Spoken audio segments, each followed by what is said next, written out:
Greetings everyone, please give me a moment to make sure everything's set on up. Going.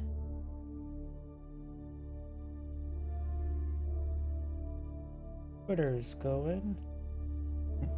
Need to update the YouTube thumbnail.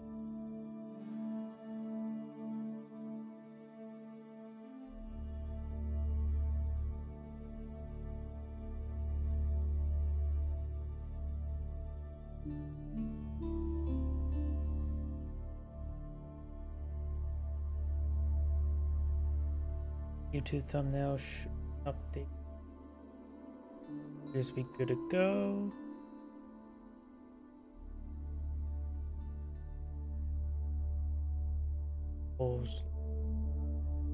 Everything good to go. So, Rumble going. Yep, Rumble is going. Perfect. Let me double check my other computer, and then we should be good to go.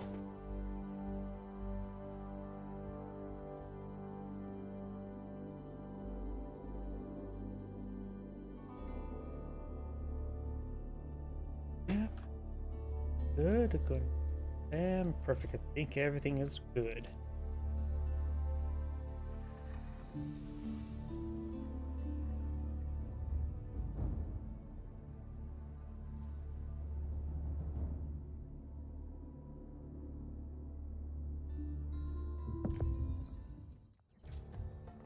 Greetings everyone, Angrade here with another H-Bars for replay. Spawn on the left side as a Cyan Ottomans, we have Krakied here. Spawn on the right side as the Green Roost, we have Vanderdorf. If you take a look at the map, we do have, looks like boar and deer are pretty close to each other. Since there is a respawn in the field, let's back out and take a look at the trade bounties for him. The ones that deers are right behind, pretty safe for him. Cyan may find his opponent's deer deposit. Green's scouts right here so far found nothing. Cyan's gonna find his opponent's no, maybe. Excuse me.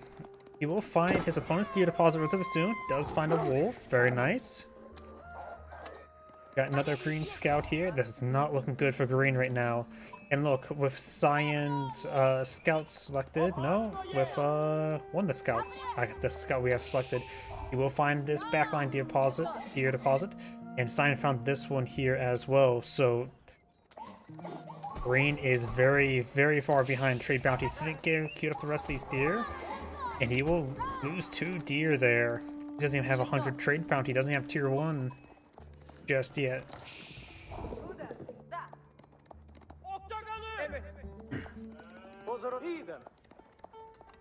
We do now have this horse or scout moving around. Got the twin Minories now being put on the field.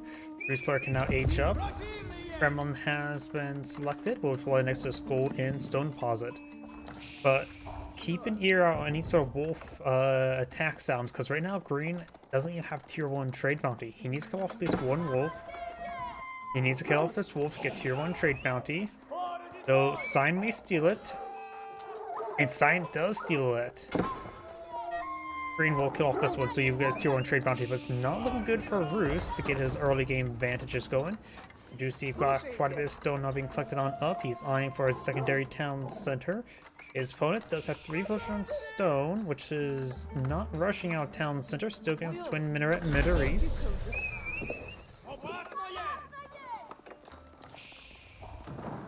Going to start throwing some torches there on the gold deposit. I can't tell if this is meant for a secondary town center for the Ottoman, or he's going to eye for military schools, but since we don't see a military school in the field just yet, it's likely eyeing for a secondary town center. And Eric's note, he maybe is eyeing for military schools. I'm a little bit questioning the Ottoman's saturation on everything. He's also behind in village production, so he may have failed at producing villagers for a short amount of time as well. He is slowly repairing up this mining camp.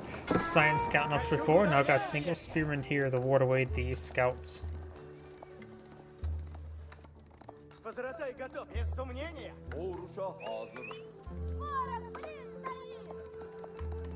Spearman, of course, will defeat all the scouts, no problem. And lot of wood at the moment as well. He does need to get a lumber camp still. There's his lumber camp. Grain will kill off another wolf there, but he's very far from tier 2 trade bounty. Cyan's actually getting pretty close to age up, isn't he? The Roost player has bought a second town center near the back gold and deer deposit. If you took a look at the map a little better, we notice there's deer and boar next to each other, though Ottomans can't claim up boar since they're Islamic. Though they don't get improved berries either. Scout pursuing Scout. We do got 2 gold deposits. Foreigners are touching. And so there's actually all 4 gold deposits right here for on Cyan's side of the map, barring this one way over here, which is still pretty safe. The Cyan really needs to lock down the sector, then he will have plenty of gold. The blowing out town center right here may not be half bad. Of course, there's also the deer deposit here as well, so there's even food. If you take a look at the other sources of resources, got gold, large gold, small gold, and 2 small golds over here. Yeah, it looks like this map is overall says more favored towards Cyan in the placement of those gold deposits, which is really densely packed gold. If you look on the Roost side of the map, his gold deposits are very far spread out. His stone is, or wood's a little bit safe, so is the Ottoman, though he does have a patch a little bit far away. But nothing can be perfect. After all, seems like a pretty good map generation for Cyan. And eventually did get the early advantage. Oh, we do have some down sheeple there. 2 sheep may be warranted to actually build out a mill to collect them up, because that's 150 food. Spend 50 wood to get 150 food. Otherwise, they're not going to be a long distance collected, so it would be a good idea to collect up that food. We do not have a Roost nice now on the field, an early night. And right now, the Ottoman player is going for a good number of spearmen. Does have 1 spearman here, going for the hardened spearman research, and queue up a couple spearmen there. Roost tend to go for their early knights, so spearmen are a good idea. Sipahi to help engage the archers that may accompany the knights. So Sipahi spearmen seems pretty good to me. Sipahi are pretty heavy for horsemen. They do cost 160. And so they can actually somewhat fight early knights. They have 150 health, like 12 damage, same attack speed. Can't remember the exact stats on my head, off my head. Now the forestry upgrade there. The Roost player only has a wood chopping upgrade as well. This one does have food upgrade.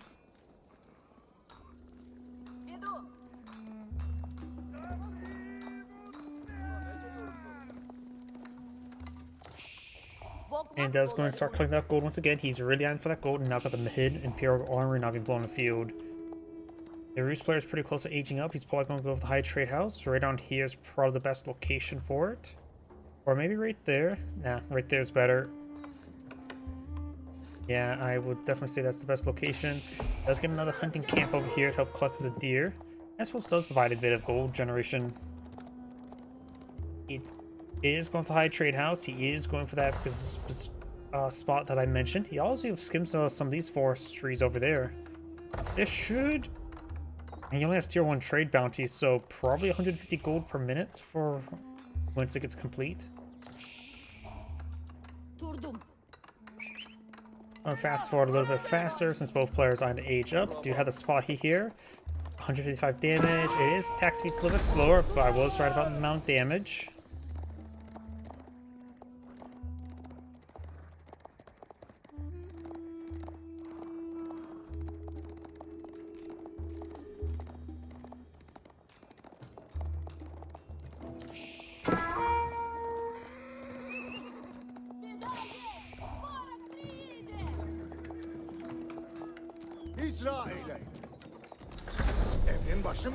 Why he does eat some damage there. The Kremlin does have good arrows. There's fully upgraded wooden fortress, barring the spring golden placement. Got Paris Spearman there. Does get a spear brace there. We'll get some good damage on the early knight. And that's his only early knight in the field, and does go down. Spearman and Sipahi and Scout trying to pursue these scouts. We'll get some good damage there. Let's take a look at the trade bounty, then I'll switch over to the Vizier. Yeah, it doesn't have tier 2 trade bounty. Even killing Boar won't give him tier 2. Just ever so shy. He has deployed out 2 Vizier, has gotten the Anatolian Hills and the military campus.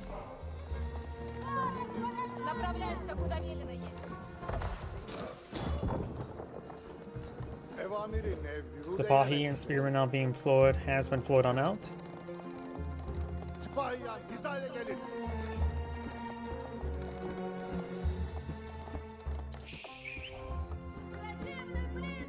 Trade House is providing 159 gold per minute, not bad for our tier 1 trade bounties. If it gets a tier 3, you'll probably start providing also 250, I think. At least 200, that's for sure. Spearman now engaging another early knight. We do have a horse archer here. Horse archers are a mobile archer. They can't move and shoot like Magadai, but their damage is 12. Their attack speed is crossbow attack speed. You can compare them to crossbows. They both... Horse archers do cost 120 like crossbows. They have the same base damage, same attack speed, but horse archers do not have any bonus damage and a little less range. Horse archers are basically, if you want to do the damage against soft targets like similar to crossbows, but don't have the but want to retain the mobility, that's what they are good at.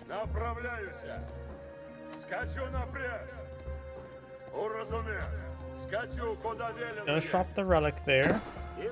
Not sure what he's doing. He may be trying to go for this relic, just brought it partially in a way that's somewhat secureable. Does control Spearman in the region. And so far he's going for mass horse archers. I think horse archers are underutilized. They're a good item to accompany knights since they are move the same speed. And they do offer a bit of range damage to help out knights fight with better surface area being ranged. And they also aren't Magadai, where their attacks are pathetically weak against most targets. Most targets want to invest in something expensive like that, at least.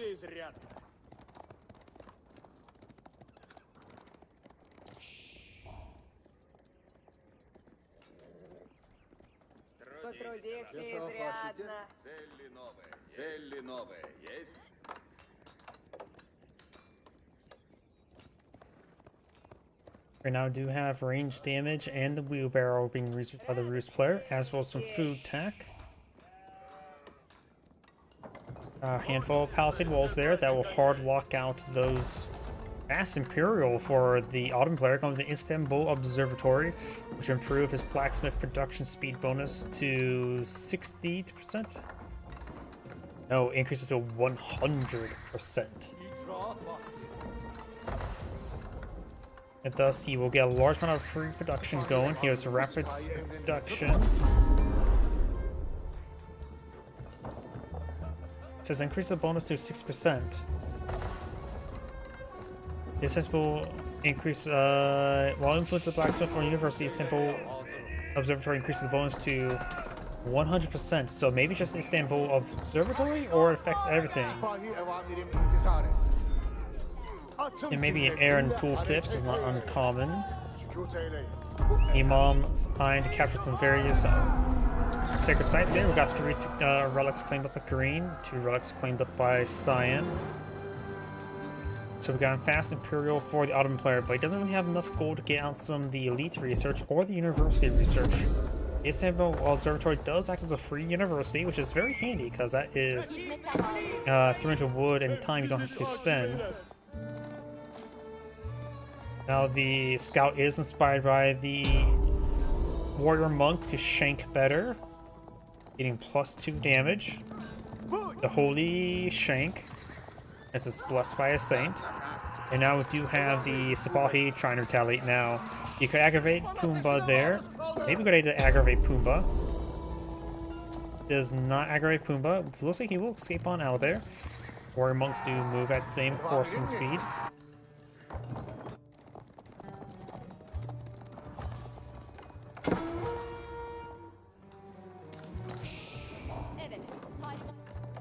Построено есть. Радость велия есть. Horsemen charging way forward. Do have the villagers evacuating the area. There's a large number of horsemen. It does lose a couple of villagers. First villager's going down now. Scout down. Not a big surprise. Spearmen now pursuing these various Sipahi. His one has brought some militia. Villagers sneak inside the town center. This lady has to run. She does go down. Fortitude ability has now worn off. And there's no fortified palisade walls there.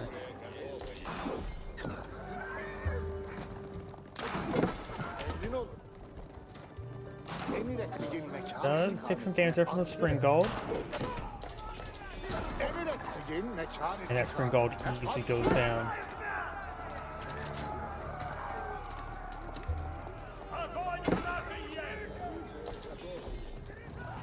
Villagers do evacuate the area. He is collecting berries. Berries not exactly a great source of food, but at least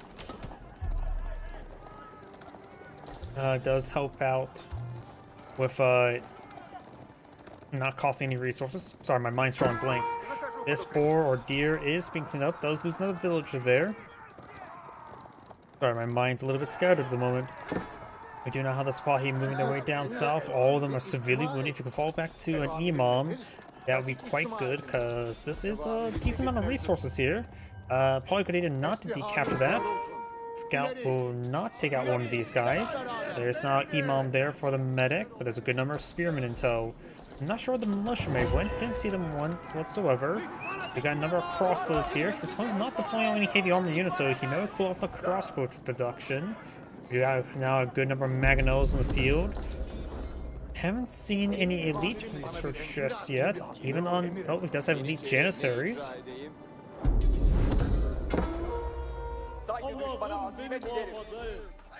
Warrior Monk will take out the Imam.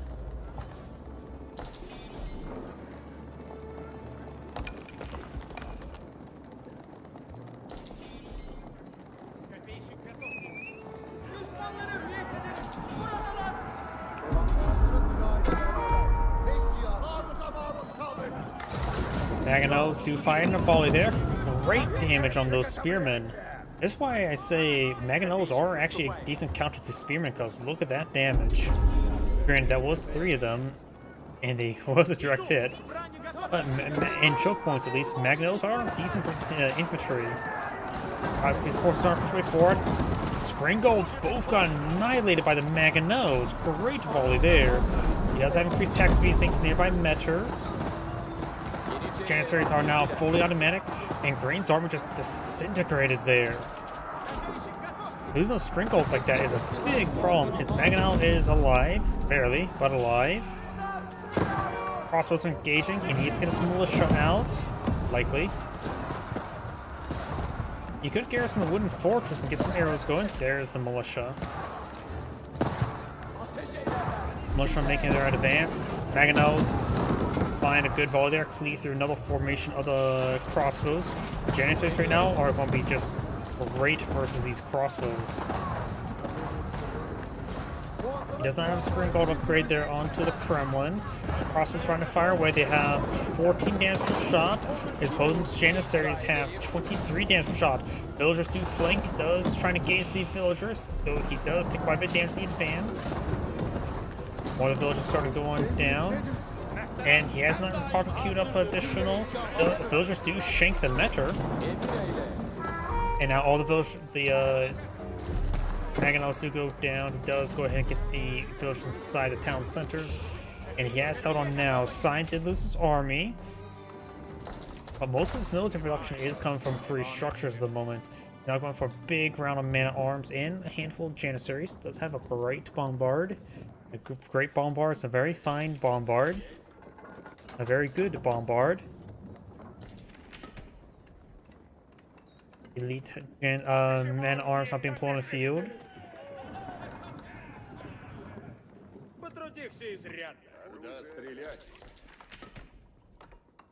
We do now have another hunting cabin being poured on out. Sorry about that. You may have heard my drink open up.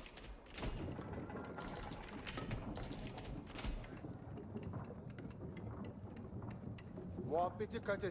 Devamı usul edin. Does get a direct hit there in the barracks. Barracks halfway destroyed. He's trying to go for some man-arms. Barracks now fully destroyed there. He is starting to put some crossbows mixing in, so Roost man-arms will not be that great.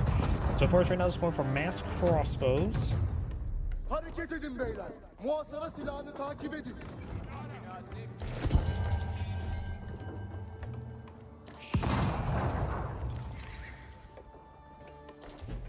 This monster has no relics inside. He has played with 3 relics, so they're somewhere. Very far from aging up. Has a superior number of villagers. He has lost a good number, however. 24 is what keeps the Ottoman player very much ahead.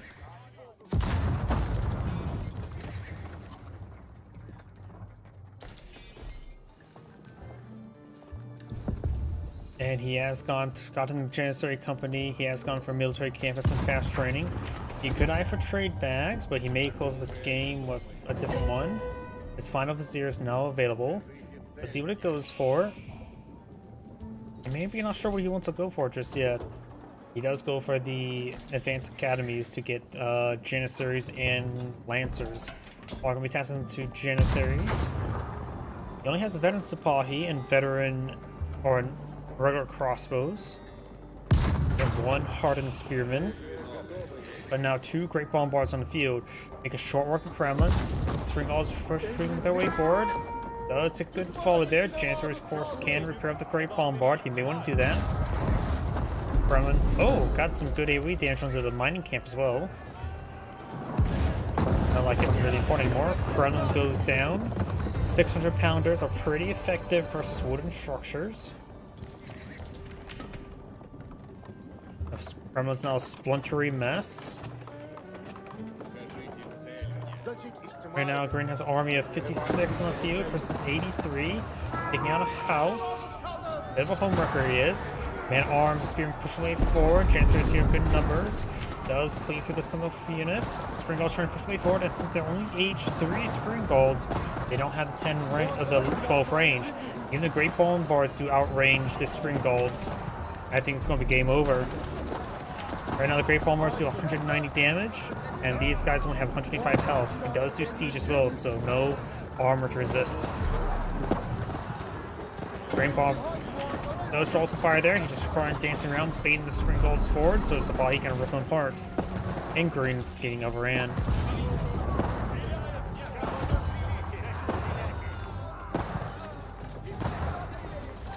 And that is the end of the replay. This is Great saying thank you for watching, and on to the next replay.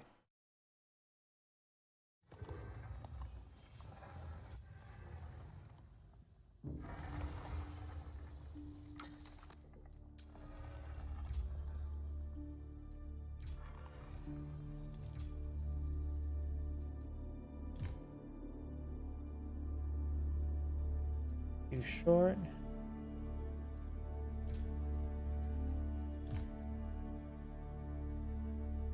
A matchup.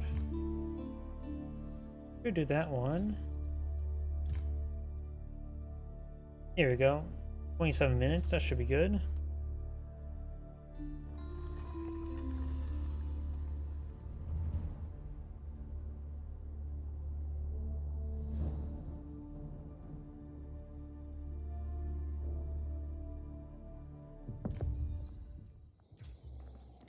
Greetings everyone, and Great here for another Age of Empires 4 replay. So on the bottom right side is the pink Abbasid dynasty. We have Chaos, or Chaos.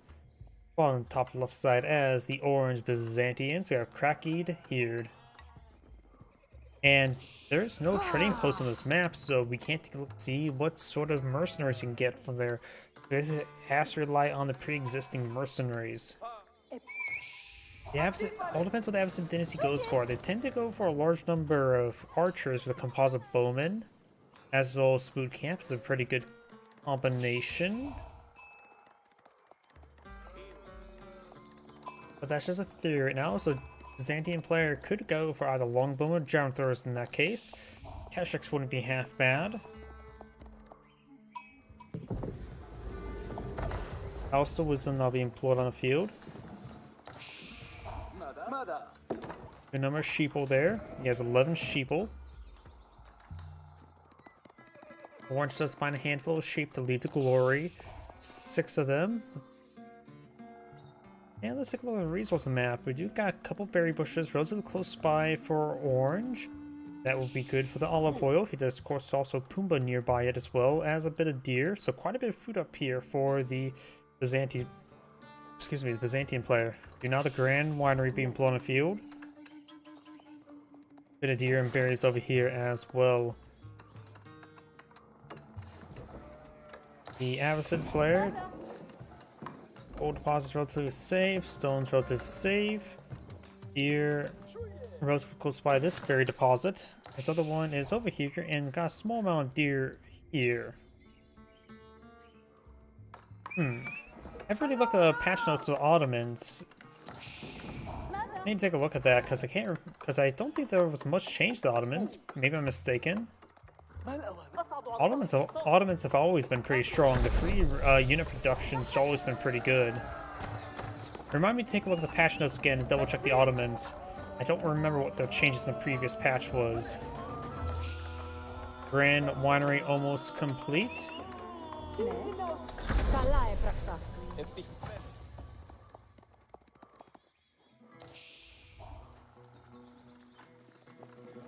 Τι πράγμα θέλεις?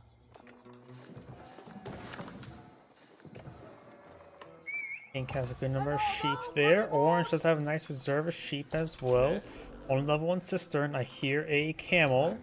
Camel archer now blow down the field. The camel archer, of course, is a mounted archer that does do bonus damage, just light melee like regular archers. There's the increased range armor of the Great Bombard. Oh yeah, the spring gold changes were pretty big.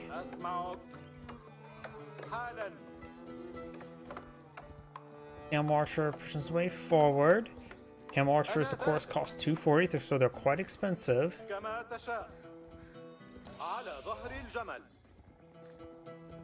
If you think about it, they are basically a ×2 archer for double the cost of 2 archers. The camel archers, they do have a bit of health, a little bit higher attack speed.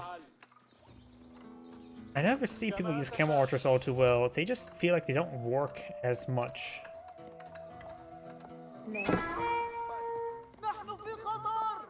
Scout moving around. Villagers collecting a bit of gold. Does get secondary town center here. And it's actually quite a bit of stone now in sphere of influence. Does of course get walls all around. Gold's a little bit exposed over here. Now I do have the military wing going up, so it got fast fortress, which will also give him pair free camel riders. He also has gone for the knowledge, as well. His age ups are cheaper now. The medical census supply not going to be very useful. Composite bowman and boot camp will always be quite useful. Scout is here. He could start throwing some torches to open the area.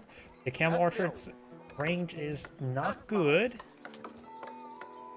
Does get some damage there.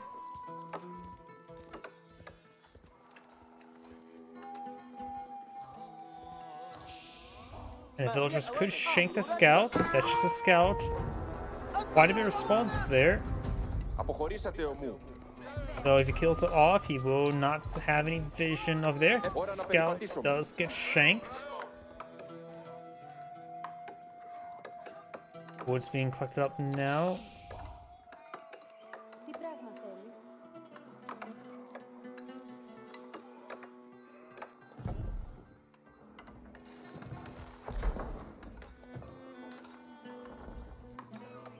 Military wing's almost complete. Doesn't have this even its Golden Age Tier 1 just yet. Now he does. Golden Age Tier 1 is something you actually should try rushing out. You have to build some other structures. You don't really need the exact moment. After all, plus 15% collection rate for all resources is very powerful.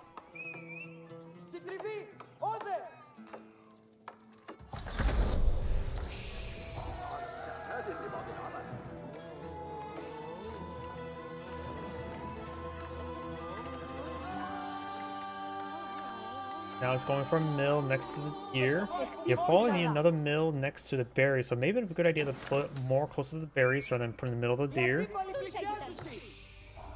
Orange still has a scout over here.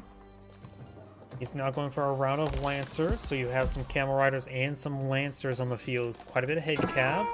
This one will need to get out some limitani, or however you pronounce them. Only one cistern right now. The cisterns have been buffed, so now they provide plus 10% gathering rate. Καλά έπραξα.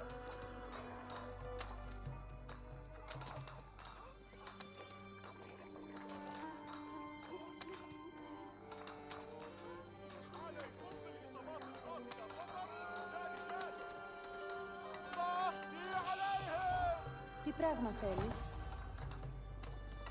We do now see the Silk Road mercenaries, which will get some javelin throwers, eventually some camel riders. هو ليس صادرا منا. Lancers and camel riders push way forward. Still H2 and still pretty far from aging up. Needs a lot more food. Does have quite a bit of olive oil stored up, however. He definitely does need to get a barracks out. Now he knows there's a bunch of cavalry trying to break their way open. And now I'll get this aqueduct now pulled on out. We'll gain some Ναι. another cistern here. Does go for a round of barracks.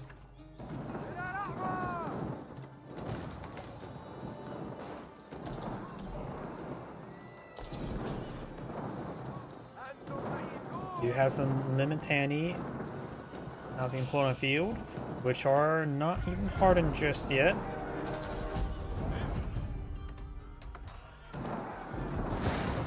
And the walls do go down, and that's a large amount of cavalry. Does get some villages inside these outposts. This one's not fortified, so it can go down. Oh, technically, if it was fortified, it can't go down, but that one can go down a bit more easily. Taking some damage. It does have limitani here. They are hardened now, but they are still going to be out-qualityed by the Castle Age Lancers. The Lancers now being picked off by the various town centers. Spearmen engaging. One does go down. More limitani. Let's get a nice spear brace there. This one will get overran. And this one sort of playing Ring Around the Rosie.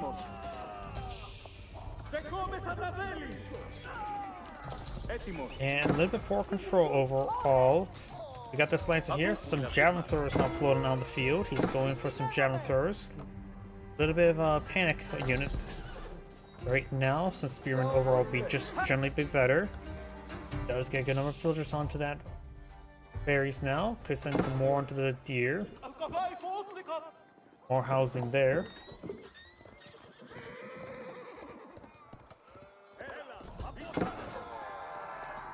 One javelin thrower does go down there.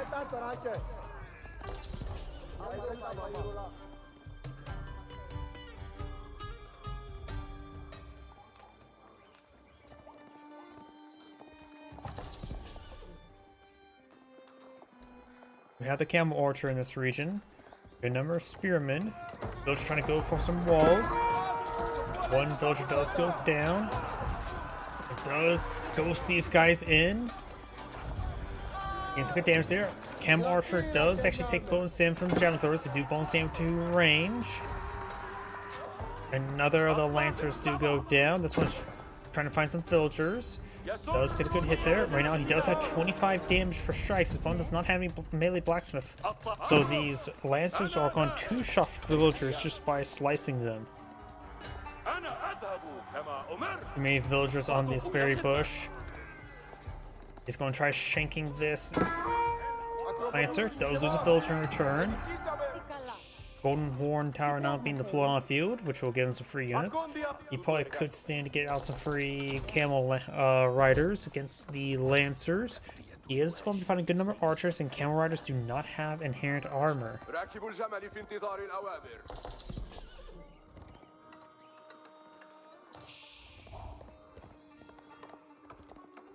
I remember as well, the final line for the Silk Road mercenaries.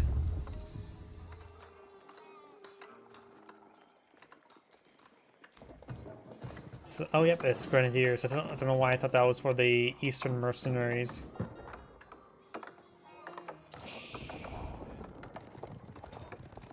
Which could be useful against Absent Dynasty, since they tend to go for a large amount of Gilons.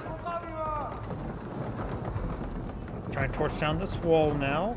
The amount of stone he may have stored up. He may want to go for a bit of stone walls in these little openings. But they just can't be torched down. He's not repairing this one up. He's bringing over his Limtani. Absent Dynasty does have a bit of research, going for a big round of research now. Right now, the Byzantine player does have a good amount of villagers. And does get his evacuated village on the other side of the trees in order so he can collect up wood and be safe. There's a level 4 sister now, which is going to provide 22% collection rate.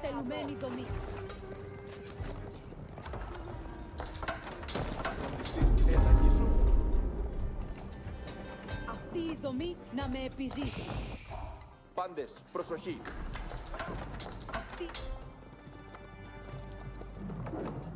And now we do have a Mangonel being employed on out.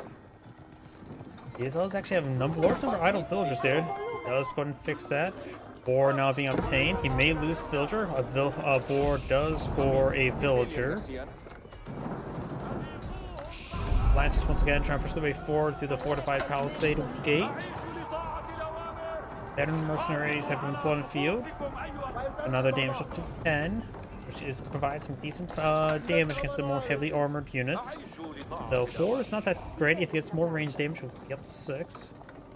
Mangonel now deployed in the field, which should be effective versus the Javelin Throwers, as well as be decently effective versus the Limtani.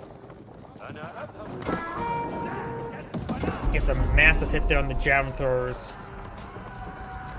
Mangonel does not get another volley off there. Spearman pushing the way forward. Mangonels. He actually gets some good damage there on those Limtani, and as well as a bit of damage on the Aqueduct. Some villagers getting hit there. Villagers trying to back the way off. We have some Varanian Guard in the field, as well as some Camel Lancers. Mangonel pushes way forward. Townsend is currently not garrisoned. Does get a good hit there. Spear Brace does not connect. Good. Another Mangonel shot there. Does take out some of the Lancers. Down throwers focus on the Archers. Mangonel's finding out another volley there. Most of these guys are severely wounded. Does take a good hit there. Limtani having trouble engaging the Lancers. Slowly being picked apart there. More Camel Lancers being pulled out. Branding Guard does get overran. There's a round of Javelin Throwers. Javelin Throwers trying to engage those Lancers. Those just getting hit here. And the Town Center is focused down the Mangonel. Up north, we do have the Lancer moving around, throwing some torches. This Town Center is currently not garrisoned. You could throw some of these handful of units inside of it just to get its arrows firing. Does stab the Mangonel a couple times.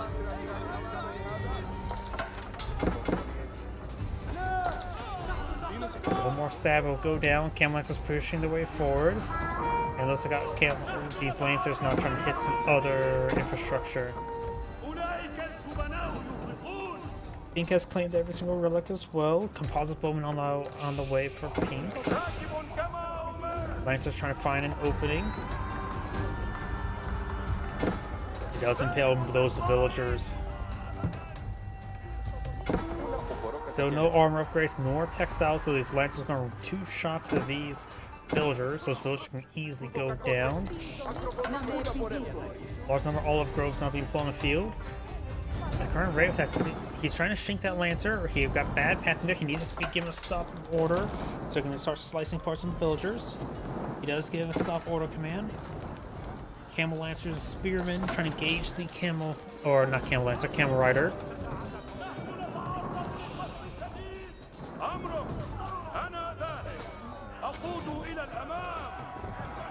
Lancer's starting to slowly go on down there. Villagers still trying to collect up more oil.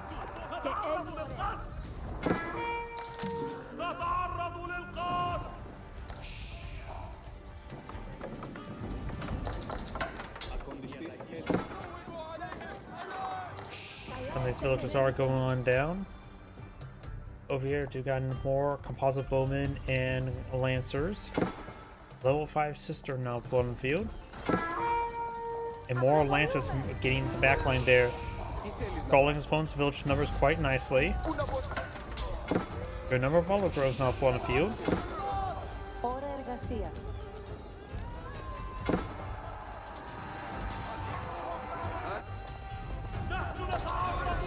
Lancer is now once again pushing into these villagers, getting some good hits there. He's now pulling out some more camel lancers, camel riders.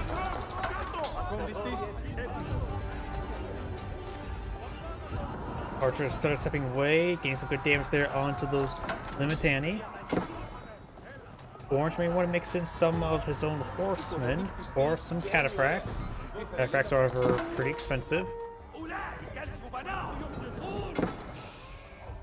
A number of forces still over there as well. The archers could start throwing arrows over the walls and buy that gold income. Ink's also expanding towards the center of the map to collect up some more gold.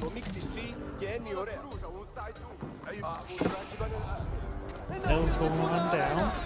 That's perfectly fine. They're not useful anymore.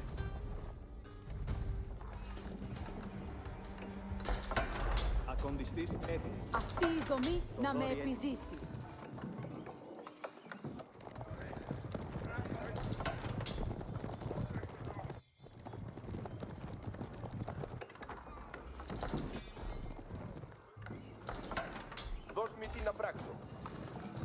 And now we got the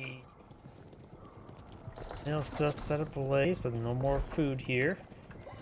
Couple deers. Actually, that large deer deposit still there. Lancers and archers.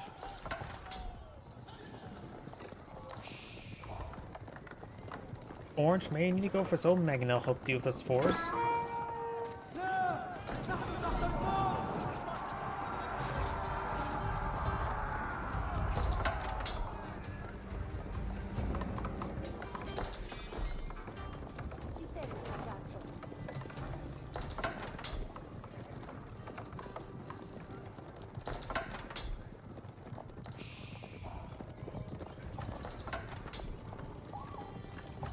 The outpost there, upgraded from Mangonel placement. That can get scorch down, it's not fortified.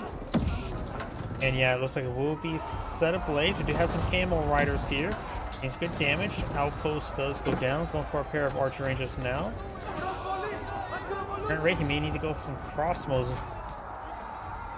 Having trouble doing for all the archers as well.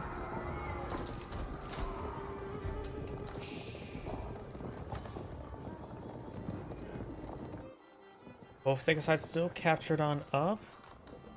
He'll give his opponent 4 minutes to break out of his base.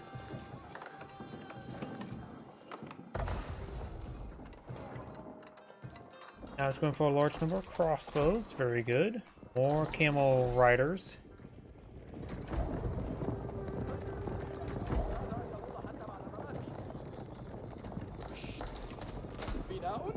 Military Academy is now being researched by the Avicid player.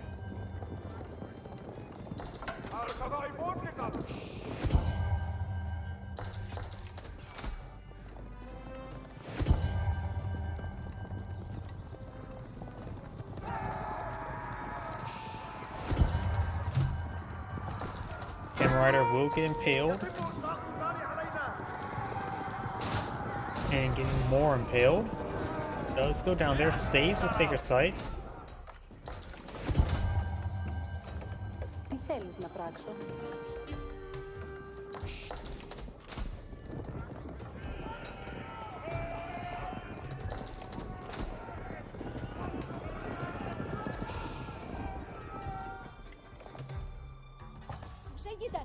Emperor trying to decapture the sacred site. There's an outpost here. That's not a javelin throw, that's a villager with a bunch of wood. They don't have trouble throwing that wood like javelins. Unrefined. This outpost does have a Mangonel placement. The Mangonel placement does get scaled with range damage. So if you go for range damage, these Mangonel placements become much more effective. Improved, because every point will be +3 damage. Additionally, since it does do siege damage, it will bypass all the range armor.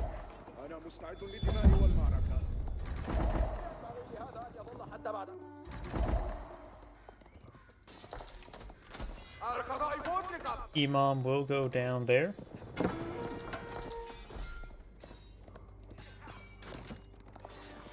Does get impaled, does go down there.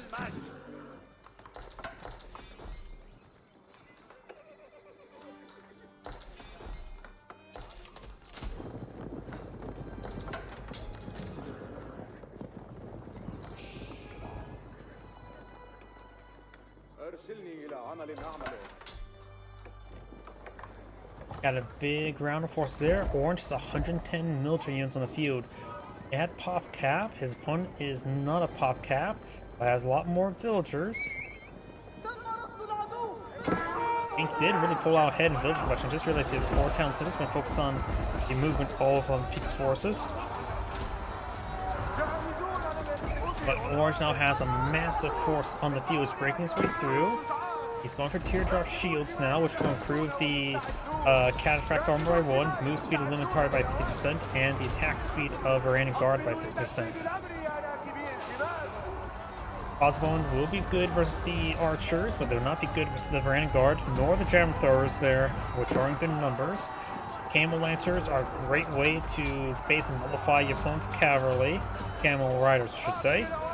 I also got a villager here trying to shank some people. He does go down. After all, a knife is not exactly a great weapon for a Flame Warper, or I suppose if you ask the Stormtroopers, Flame Warpers, knives are better than Flame Warpers. Which is that, saying that. Archers and crossbows now falling back there. Gold being clicked on up.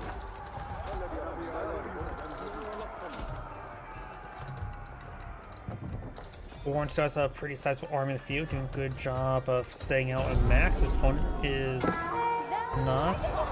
He has plenty of gold right now, not enough other resources. Magenta or Orange needs to find to claim some gold into the map. Javelin Throwers getting some good hits there on the archers and crossbows. Elams will have trouble versus Reigning Guard. Reigning Guard do have a little extra armor. Pink's army is trying to get this decimated there. He has plenty of gold, just needs a lot more food. He needs to rebalance his economy. He only has 6 villagers on gold right now, while the rest are pretty much on food. He can eye for some siege weapons. Elam's being streamed on in. And right now, Pink's having deploying out military force in the field.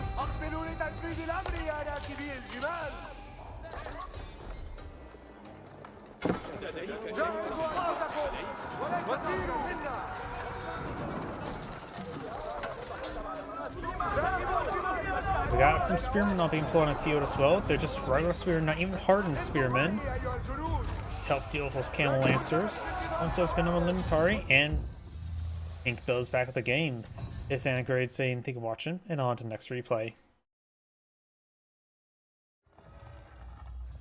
Mentioned beforehand about the patch notes involving the Ottomans. Let me take another look at that.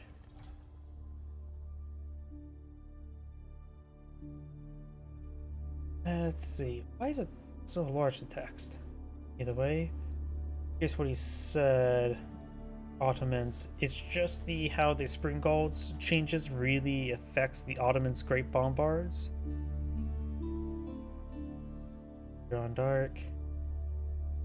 Here we go, Ottomans. Only trade network. Free traders from 2 to 3. That could be decent. Increase trader garrisons from 6 to 8. Oh, that's not bad. Reduce trader income of each trader from 28 to 24. So more but provides less. Fixed an issue with Elite Sipahi upgrade was taking longer than expected and intended research, reducing it from 90 seconds to 6 seconds. Huh. I did not know about that, but that is fair enough. But looks like it was mentioned beforehand. Ottomans didn't really change all too much. That one landmark that people looks like still don't go for has good possibility. Make a bit more investment as opposed to no investment, just clicking on 4 berry bushes. But you mentioned beforehand the Springald changes really affects how they fight against Great Bombards, and yeah, I can easily see that. It's one reason why we've been seeing a good resurgence of Chinese, because clock tower variant weapons are even more effective. They're already pretty good, but now they're even better. Not that one. Too short. Even shorter.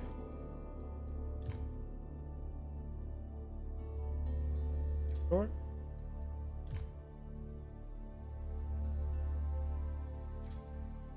So on to the next person. See, I don't think I checked this person out.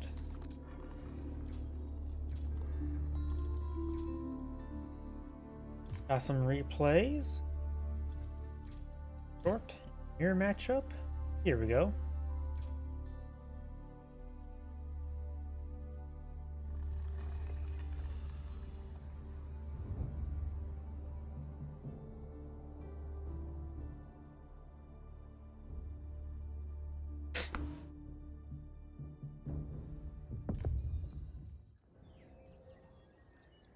Greetings everyone, and great here with another Age of Empires 4 replay. Spawn on the right side as the magenta Chinese, who's not building a mill out in a good position, I would say. Good building next to the berries. We have Divine DFP. On the left side as the Orange Roost, we have Xerte. Which, since we do have a replay on the field, oh, let's see. We need to switch over the Reese players who see the plus gold. Orange did get that one. He has 40 trade bounty. Does not get that one there. And it looks like there's 1, 2, 3, 4, 5, 6, 7 deer carcasses there. So only got 4 out of 7. And that's his side of the map. Got these deer here. He's going to miss, but you got 3 scouts on the field. You may find this deer deposit here as well. This is, I believe, his opponent's deer deposit as well. Oh, wait. This actually may be magentas. The deer spawn absurdly far away this time, the farther away deposit. This deer deposit still has not been found. We do have Orange able to age up. He's going for the Kremlin. People still don't go with the Golden Gate. Golden Gate has good possibility. If you focus on getting food, you can basically get plus 50% return occasionally on number of charges. Since you can spend 100 resources to get 150 gold, or spend 100 gold to get 150 resources in return. This deer deposit center map still has not been found. Has Orange not seen this? He does have seen a couple of deer, but it's not on the mini-map just yet. You will find the deer deposit now. And the town center. Kremlin's almost built. Looks like he didn't claim up all the deer there either. And Orange is eyeing for a secondary town center. Magenta is currently not eyeing for secondary town center. He's going to the Bannock in the Sun right here. He's going for a longer H1, which you do, and I've got the Imperial Academy now going on up. Switch on back. I didn't get a good look at the trade bounties at 320. If you can find 2 more deer or 2 more wolves, then you can come off both board. We'll get him tier 3 trade bounty. 那很高兴。 Готовились мы.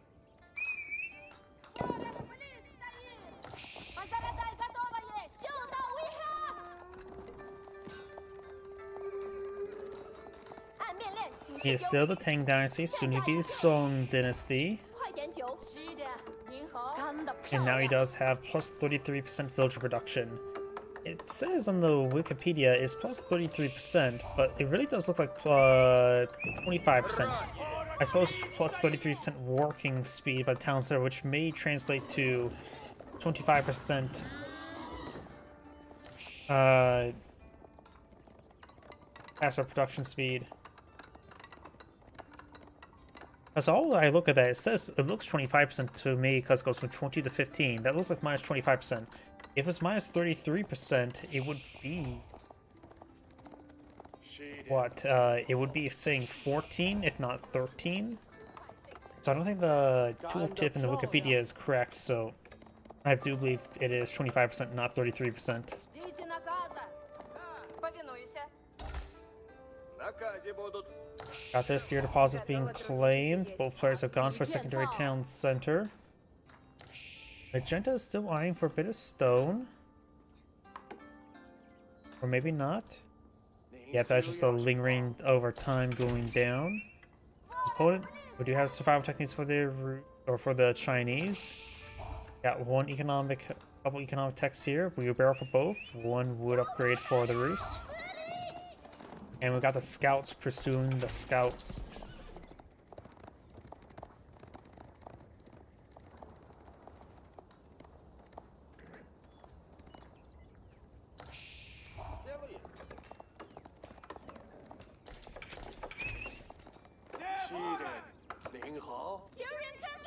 Villagers do fall back away from the Rus archer. The Rus player does have 1 early knight in the field and 4 archers, soon to be 6, and soon to be 3 early knights. His opponent is not deploying out any sort of military structure at the moment. Well, it could stand to get out barracks just in case. We do have an outpost here, which will not be able to protect this region all too well from this side. You have his primary town center here, which will provide his hand cannon near slit for fire support. He start taking some hits now. Does not get impalement there. And one villager does go down. He does have good villager production speed, so he can recover pretty quick, or has already still exceeded his opponent. Got multiple fortified palisade walls not being put on the field, trying to lock his opponent on it. I do like the Chinese music in this game. It reminds me of Pirates of the Caribbean, of all things. The ding, ding, ding. Sorry. Do not have the double broad axe there. More dead villagers here. He has gone for textiles, very good. Лучник готов есть. Приступаю. Hand cannoneer slit not being researched by the outpost. Hand cannoneer slits are very effective in comparison to other arrow slit research.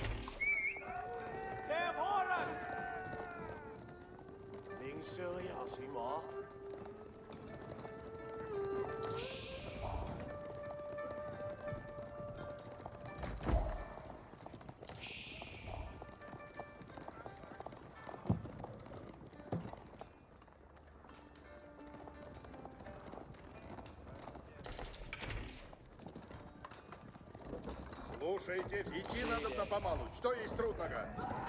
Knights charging the way forward. Villagers took inside the Bradican Sun and into the village.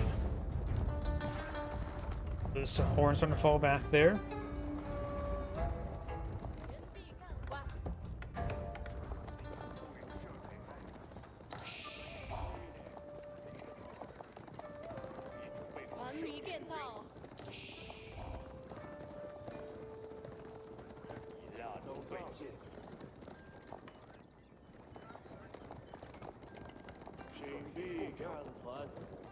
These forces are all moving around. Magenta is going for some Zunschnus, which will be effective as the archers, but not effective versus the early knights. We got no blacksmith research on either side, so if the Zunschnus actually get some blacksmith damage, it will actually double their damage output against the early knights. And now there's a good number of exposed villagers there, getting impaled quite badly there. Got some Zunschnus here. Doesn't get a single one of those villagers, looks like. Did pick off one now. And does take extra hits there. Wasn't running away but good enough. But does take out 2 villagers. Chinese player is pretty close to aging up. When he ages up, he needs to go for crossbows. I don't think it'd be a... Actually, there could be opportunity for him going for some more range damage upgrades to support our Zunschnus. Crossbows will probably... Pressure on a crossbow will be useful. I don't think there's actually an argument to not go for veteran Zunschnus. There's also a good argument to go for veteran Zunschnus. I'm just going to leave it at that. He does have now a damage capability. His opponent will soon counter out that. Trade house not being employed in the field. Oh, just does not get a couple of those trees there, but should get him at least 200 gold, I think. Слушайте все. At tier 2 trade bounty. I don't think I've heard Boar being claimed. Yeah, Boar is not claimed, so he definitely does not have trade tier 3. Приуготовляйтесь все. Villagers way up here for some odd reason. 5 villagers, not enough to take on Boar. Воины, исправляйтесь. Слушай наказ, Нов. Идти надо помалу. Что есть трудного? Слушай все. Обрежь воине.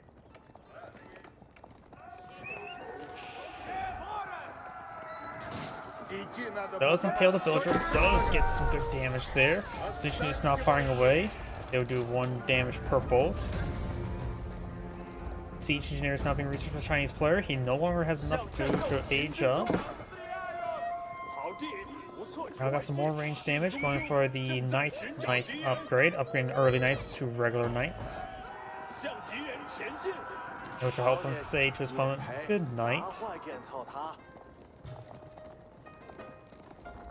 Going from around a palisade walls there. And spending more food. He does now have Siege Engineers. At this point in time, I don't think Siege Engineers is a good idea. Because he can't really make an advance onto his opponent's base being crowded in like this. And if you look, Orange has done a great job of walling his opponent in. Has claimed the majority of the map of his walls. And since these are roots fortified palisade walls, they're much more durable. Twice as durable as regular walls. I think they have the same cost. Готово, если потрудитесь. As if I click on this Что villager here, it накажете? says the cost of fortified palisade walls is initially costing 21, sections cost 7, while the palisade wall says just is the same amount. 4-second build time? Готово, если потрудитесь. Fortified palisade walls build faster? That may not be correct.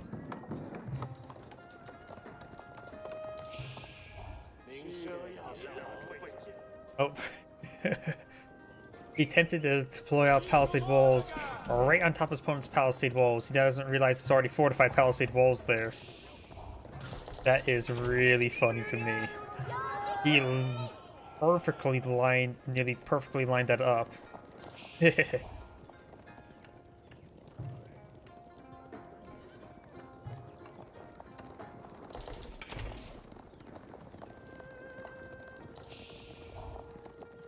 Boyar's Fortitude now being deployed on the field, which will help out his knights get a little extra health, as well as scouts and horsemen. Chinese player needs more food. Doesn't have access to any deer deposits remaining. I don't know if he sells this one. He's going for his granaries now. He's out of Sheepsall. He's forced to go for farms this early. Has literally no other access to any food deposits. His opponent does have 4 here. He may have lost a villager. Maybe 5 villagers is enough to kill off 4. Getting really close, honestly. And the other boar appears to be already down, or maybe already consumed. Don't remember where the other boar was.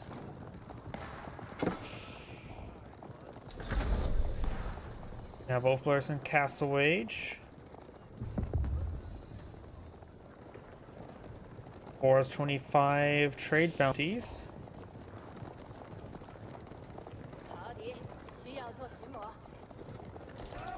Got veteran spearmen and veteran Zinchnu's not being researched.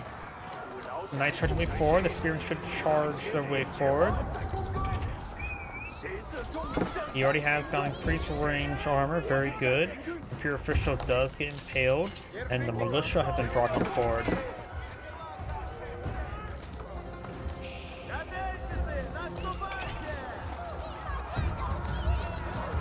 Militia charging way forward. Do not clock tower nest of bees. Finds a volley there, gains some good damage. I found out that clock tower nest of bees do, since they're classified as arrow, they are improved by the range damage increases. So they get actually quite a bit extra damage.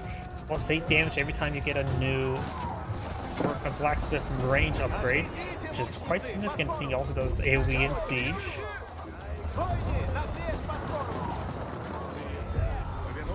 Knight does manage to flank the clock tower nest bees, but has a good number of villagers nearby for repairs. Knight's still running around. The Zinchnu's are not going to do any more than 1 damage per arrow against the Knights. Gets a great volley there onto the archers. Another clock tower and SBs, they're in melee range, so they're having severe trouble engaging. The archers are point blank range. 19 villagers currently down. Orange's army does get cleaned on up. Orange still has a larger army in the field. These knights, however, be cleaned on up. He does also get some palace guard on the field. Bruiser now has 7 knights on the field, going for 7 more. Has a good number of warrior monks, has claimed 4 relics. Relic number 5 is way over here. He's not going to get that. Or very unlikely. Oh, got quite a bit of villagers idle there. I think that was a stone deposit. Look, there's a gold and stone deposit here, so it's his choice what he should go for. Not paying enough attention there. This is going to be supervising this gold collection, that Imperial official. And the village being retasked somewhere. Vegeta still has access to some gold deposits here and here. So he has a bit of warrior gold to work with. Trade post here if you want to go for a bad trade route. 这是我努力的成就。这是我努力的成就。开干还流。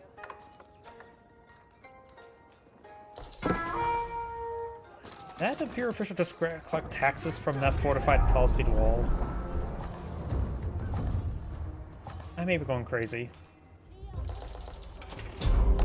Приготовляйтесь, воины. Knights and archers push way forward. The palisade walls will quickly go down.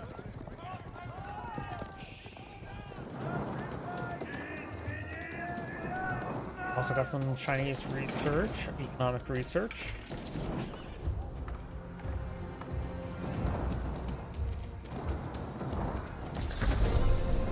All second sides have been captured up by Orange. Very nice. We got 3 clock tower and nest of bees. Going for a round of walls. 建造别记的电体。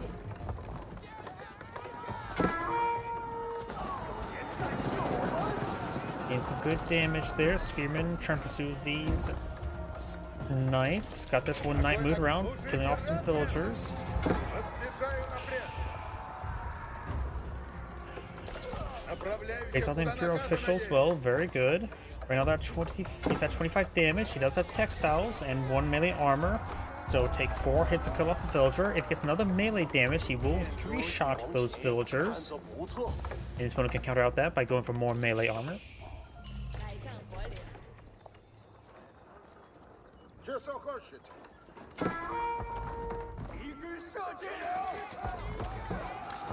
And that warrior monk will go down. He does not get the relic, though he didn't make a try for it, that's for sure. Готов повиноваться, есть. If he knows where that relic is right now, he has another warrior monk nearby. If he can just smash open the gate, grab the relic, and run away, he could claim all 5 relics. Мужи влази на брешь! Наступайте, латницы смели!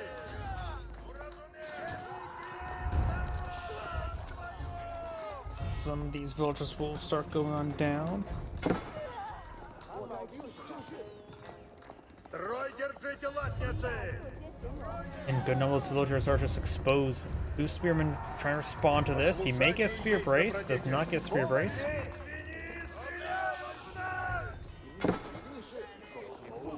Spearmen are being picked off on time. Got a spring gun placement there. And now the Reese players now have Age 4 available. Wasn't paying attention which landmark he went for. Probably the High Armory.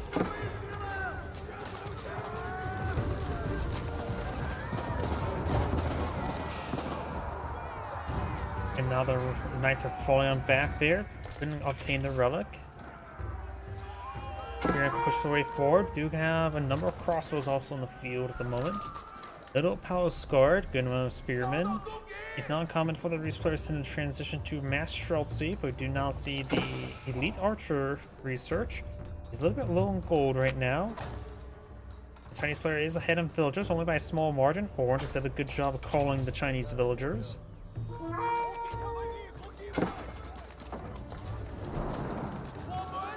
I take a bit of time for the fortified palisade wall to go on down.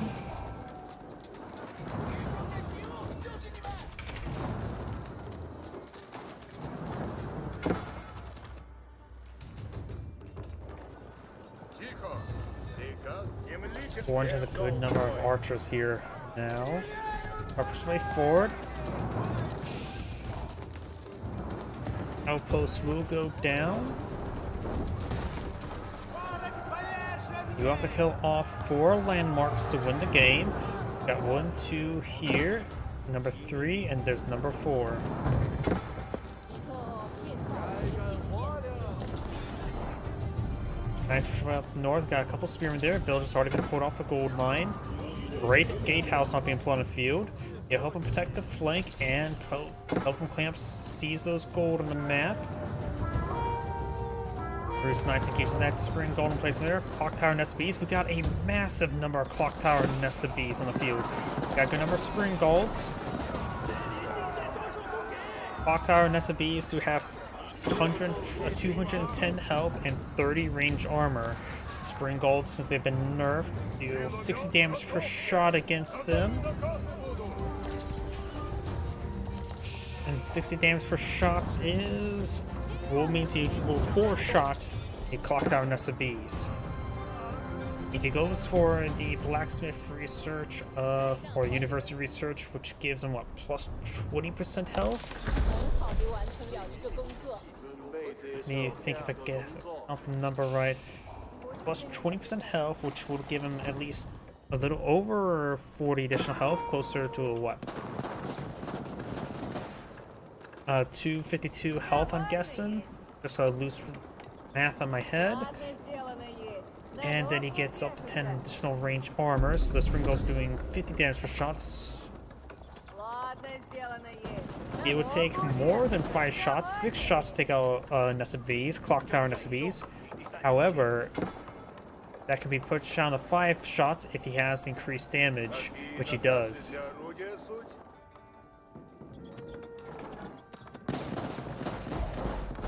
Great gatehouse, a pair of nest of bee emplacements there. Down south, we got now the Guard engaging.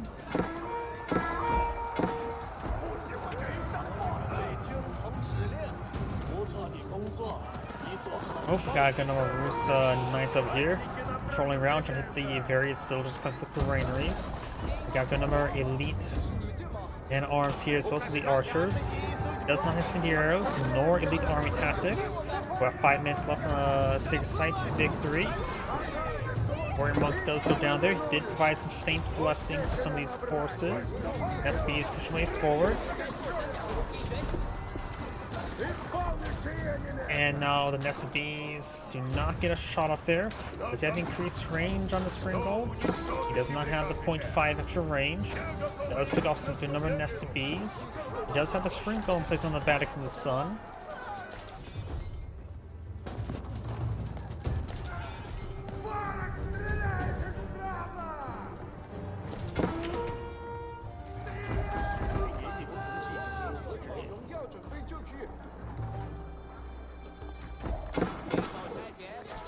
Knight does go down.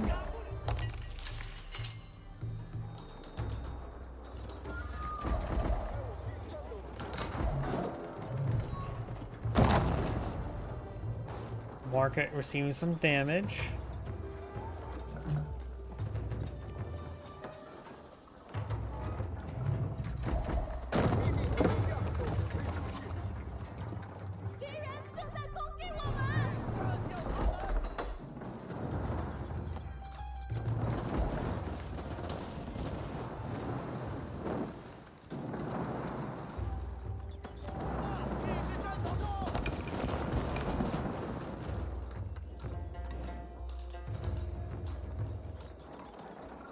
Chemistry now being researched by the Rus players, starting to transition to some Streltsy.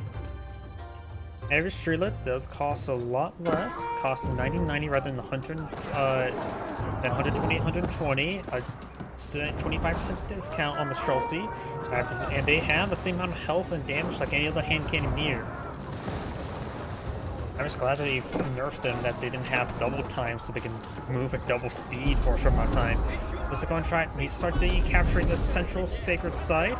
You can throw a whole bunch of units on top of it.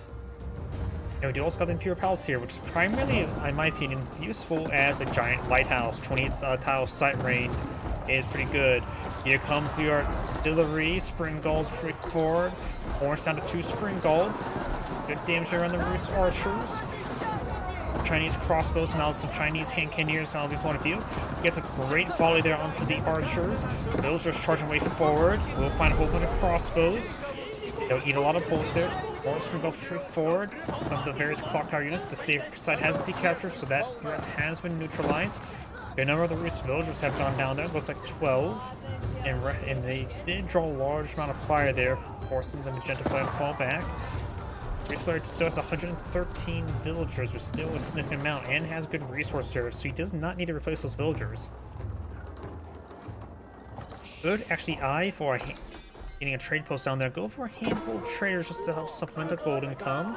But there's actually still a lot of gold on this map still.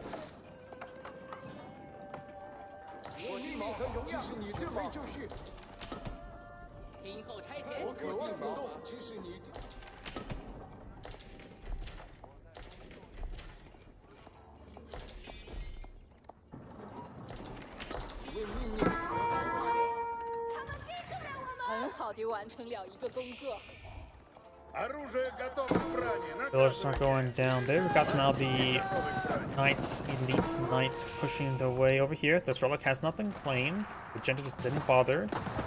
Let's get out. He is currently Yuan Dynasty, which means he has access to Fire Lancers. As a possibility. Unique the Spear way to get out the Ming Dynasty. And some of these villagers will be going down.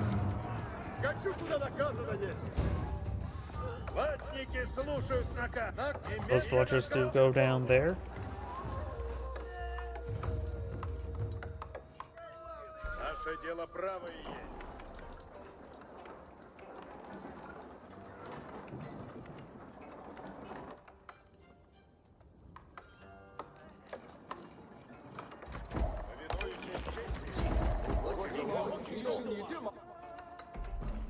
Villagers deploying out land, or not landmine. Why did I think landmine?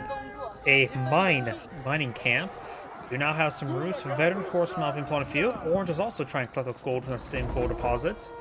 And some of these Chinese villagers will be going down. We got a good number of Rus and Knights trying to push their way over here. The gate has been set ablaze. Villagers have collected up wood. Now there's eventually a breach there. Now there's a big breach there. Knights will be engaged by some various spearmen there.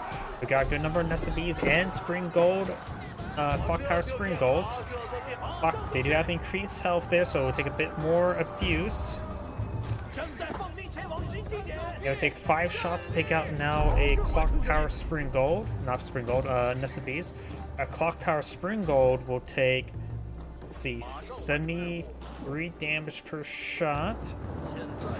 3 hits will not take one out. It will take 4 hits to take out a Clock Tower Spring Gold.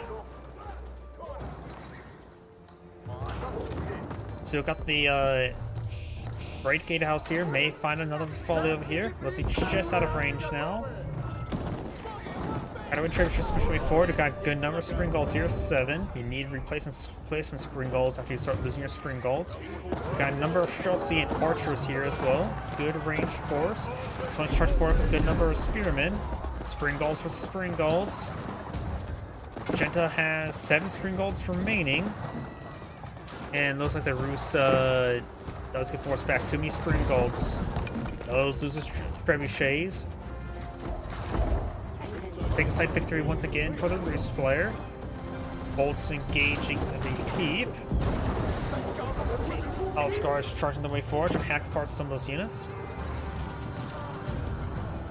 And this area is very choke pointy, so this is great for Nested Bees and Mangonels. But looks like Orange, he's going to use some militias to punch through the choke point. Very good. Has good number of horsemen there. The siege weapon is going to be very important.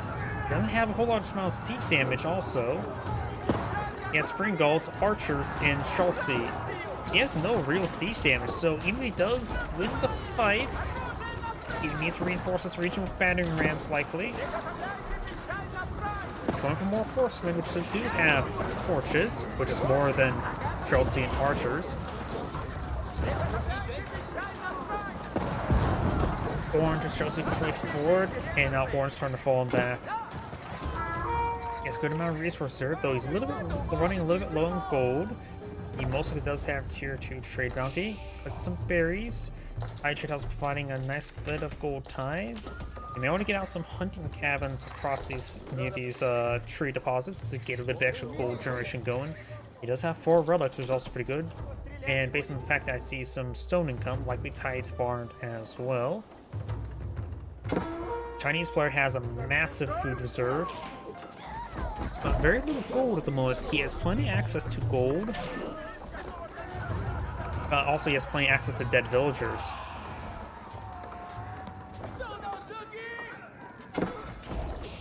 Orange's done a good job of raiding his opponent's villagers. Chinese players running low both on wood and gold. You could probably go to his food and sell off half of the food for gold. That's probably a good idea in my opinion.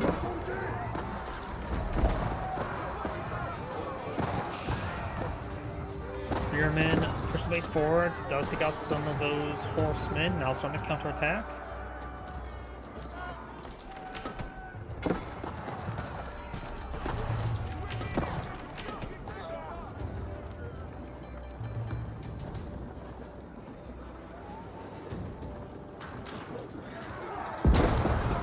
Bombard's on engage.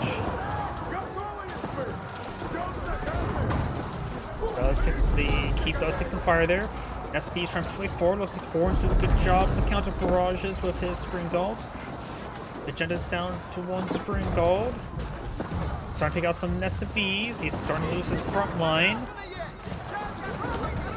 Does take out more than Nest of Bees there. But Magenta's force may have trouble pushing forward into this keep. He does lack the siege damage to right now engage the keep. Schultze gains some good damage there. Someone did head in placement. Round of horsemen charging the way forward, which should be good for the hand cannoneers and crossbows. The Spring Golds do have additional range armor, but they will take hits. Good damage there from hand cannoneers. Moon Dynasty does make his infantry move faster.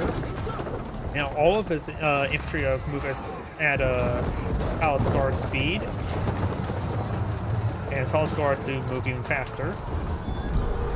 Does get a Magnet on the field, does lose the keep thanks to the bombards. Magenta's starting to break their way through. He's going for a round of horse archers. Horse archers with Gallop. If he gets Gallop researched, he will get 7.5 range horse archers, which could help him engage the hand cannoneers, which do have 5.5. And I've got a mining camp here trying to claim up the stone. That is a little bit interesting. Orange needs to take time to reinforce. Both sides are similar military sizes. The horse archers may even click, but they are affected by both biology and by Border's fortitude. And they can be improved by incendiary arrows. Don't count horse archers.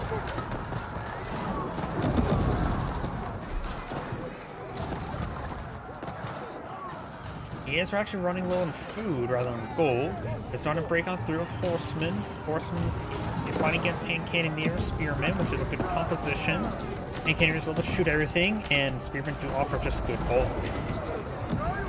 And though he does not have elite army tactics, nor does he have all of his blacksmith research. Elite army tactics will really help out their bulk. His opponent does have all the blacksmith research while he is lacking quite a bit. There may be some sort of precise numbers he's worked out. That's why he's not going for any upgrades on his additional blacksmith research. Which may be the possibility, I just don't want to do that math right now. Now we've got Orange going for a massive number of siege weapons. Thanks to the high trade house, they mass reduce these siege weapons at 20% discount.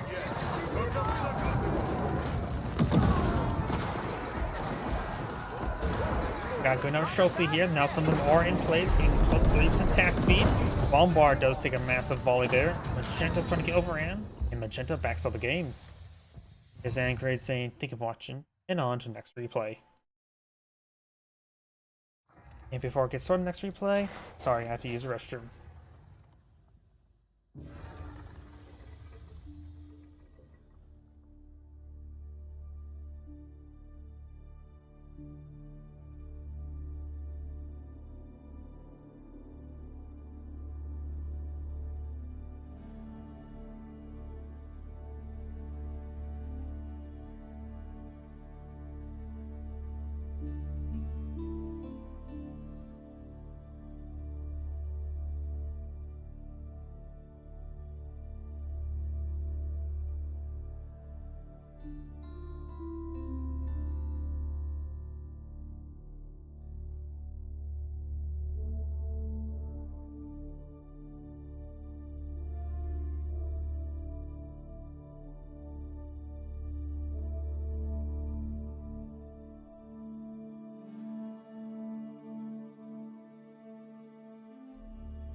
Sorry about that.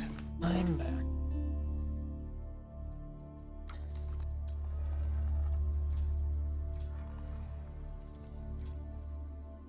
Let's see.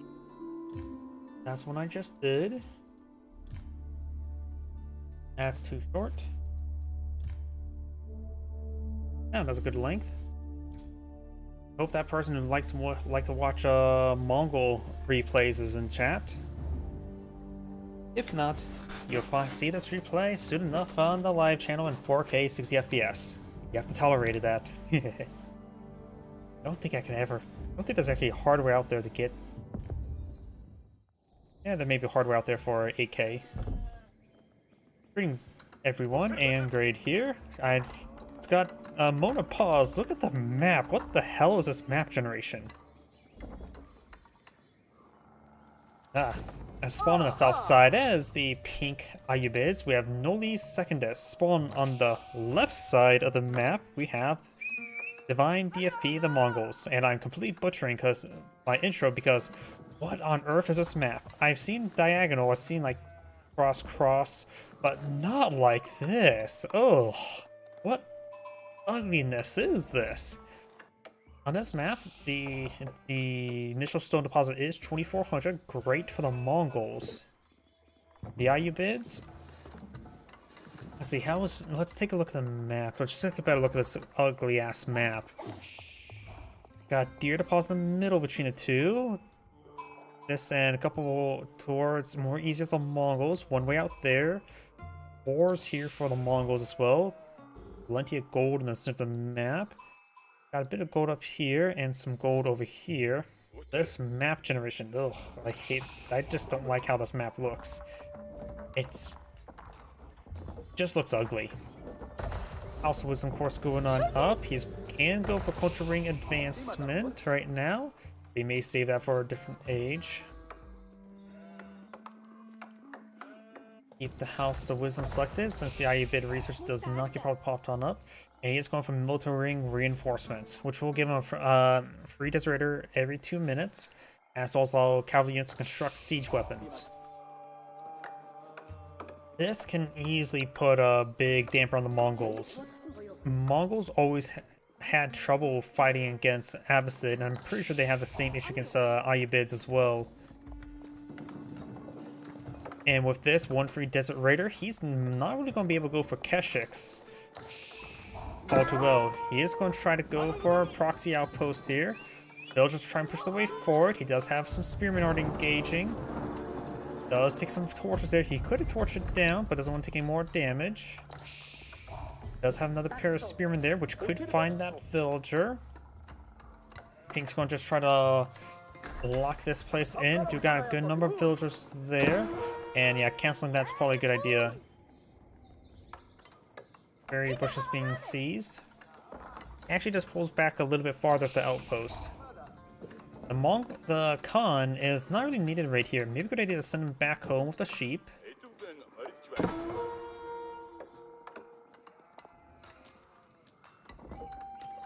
Oh wait, he never canceled this one, did he? The Mongol player does not have enough food to age up, and almost enough gold to age up as well. Now he's going to fight against free Desert Raiders, which the Spearman will do some good work versus them, but it does have 5 melee armor, so the bonus damage is mitigated. But it's still good bonus damage. Does use a speed arrow there, does get inside the outpost as well. He will lose one of these Spearmen. Does get some good damage there. The Khan is going to deal a lot less damage, but right now Dark Age Khan only has 2 damage per arrow and can't move and shoot as well. Villager does go down, needs to cancel both outposts. That will give him quite a bit of refund. Going for the Deer Stone right now. It may be worth it to actually go for the Silver Tree. Let's got the trade post up there, put in the corner. It's a good path for trade. This line of tree would force them to go right there, and will probably naturally go on the far side of the map. So the trade is relatively securable and a little bit lucrative. This villager will get stabbed to death by the spearman. Oh, the Khan's still alive. And there's also an opening there. The Khan needs to start falling back to get the sheep home. He needs that sheep. That's quite a bit of sheep there. 6 sheep does provide 1,500 food. And good idea to cancel that outpost, I would say, before it takes any more damage. There's quite a bit of wood stored up as well. I just don't like how the Mongols' current predicament, to say the least.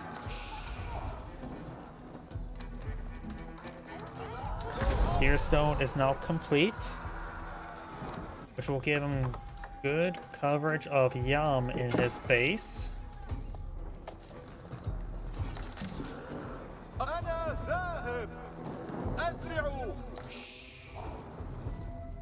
You have a villager there. Spearman may charge the way forward. The outpost is taking some severe damage. Taking 19 damage per torch.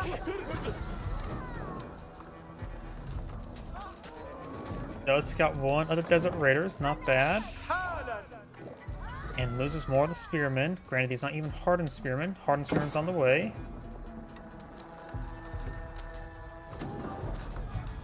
Villager taking some hits there. And the outpost is complete, but is ablaze. And yeah, just let it burn down.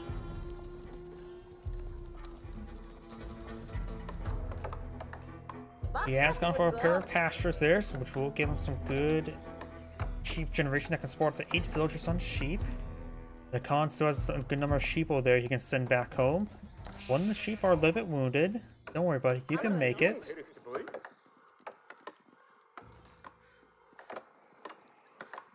Nobody's gone for any economic tax at the moment. Don't have Golden Age Tier 1 just yet either. Good idea to try to force it out sooner rather than later, because plus 10% collection rate for all resources is very good. Apparently, it was actually falsely applying plus 50% for into the last patch, in which he's also now going for culturing advancement, getting his castle, fast castle. The Mongol player is very, very far from aging up. Go for an outpost there. When he sees opponents go for castle, he may need to go for castle himself. Chance of him fighting camel lancers and other camels is very likely. Keshiks and horsemen are very unlikely going to be useful this entire game. There's a point where I really hate the design of the camels in this game. Just minus 20% of all nearby horsemen, regardless if they're attacking the camel or not. It's brutally punishing for cavalry players.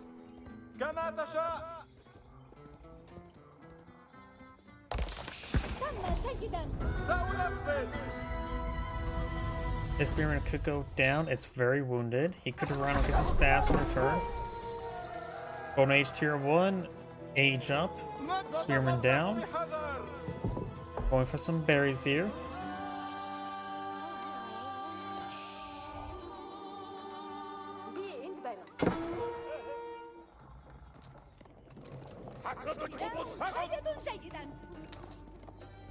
Right now, the Khan will probably have to go for a Stepper Down for extra gold collection. He may, if he gets really pressured, he can go for to the Kurultai for a defensive placement. Market now rotating around. He may be eyeing for a bit of trade.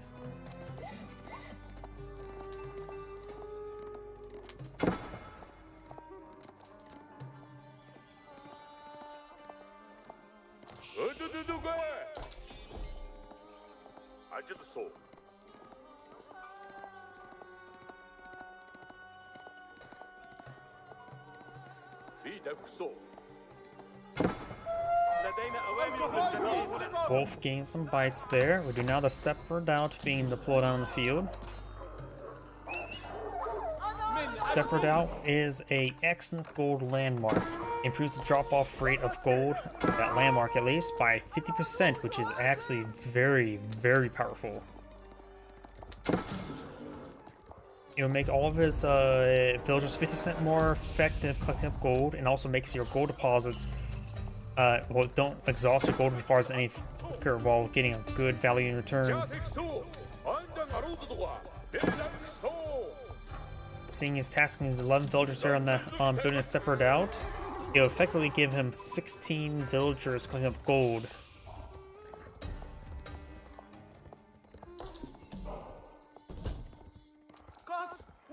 Another wolf getting picked off there.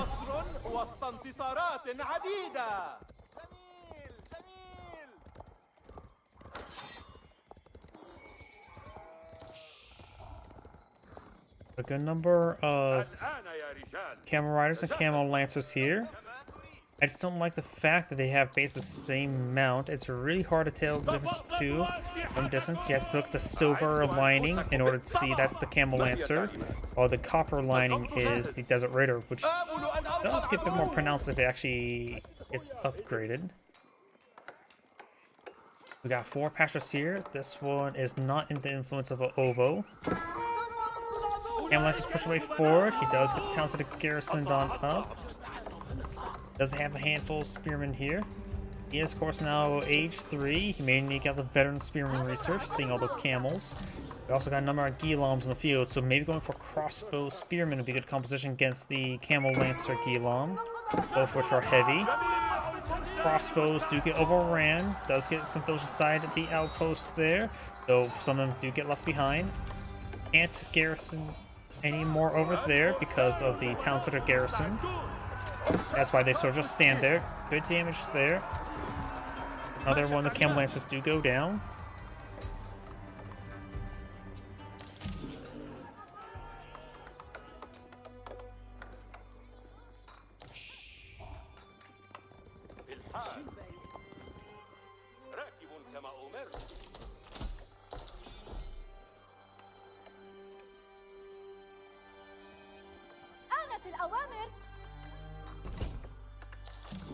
Secondary towns are being deployed on the field. Mongol town centers are, of course, also more expensive, costing 900 wood rather than 750 total resources. The Ovo is still collecting quite a bit of stone there. It being 2400 has double the capacity. If it wasn't the times larger stone deposit, it would have been running out very soon. Crossbows engaging the camel lancers and the Ghiloms. So let's use the arrow. Does have Beyond Networker, so these crossbows can move fast, run away faster than the Ghiloms charge. And now these Ghiloms falling back. The Mongol players are going to have to dig in and recover. The secondary town center will help them out the villagers, that's for sure.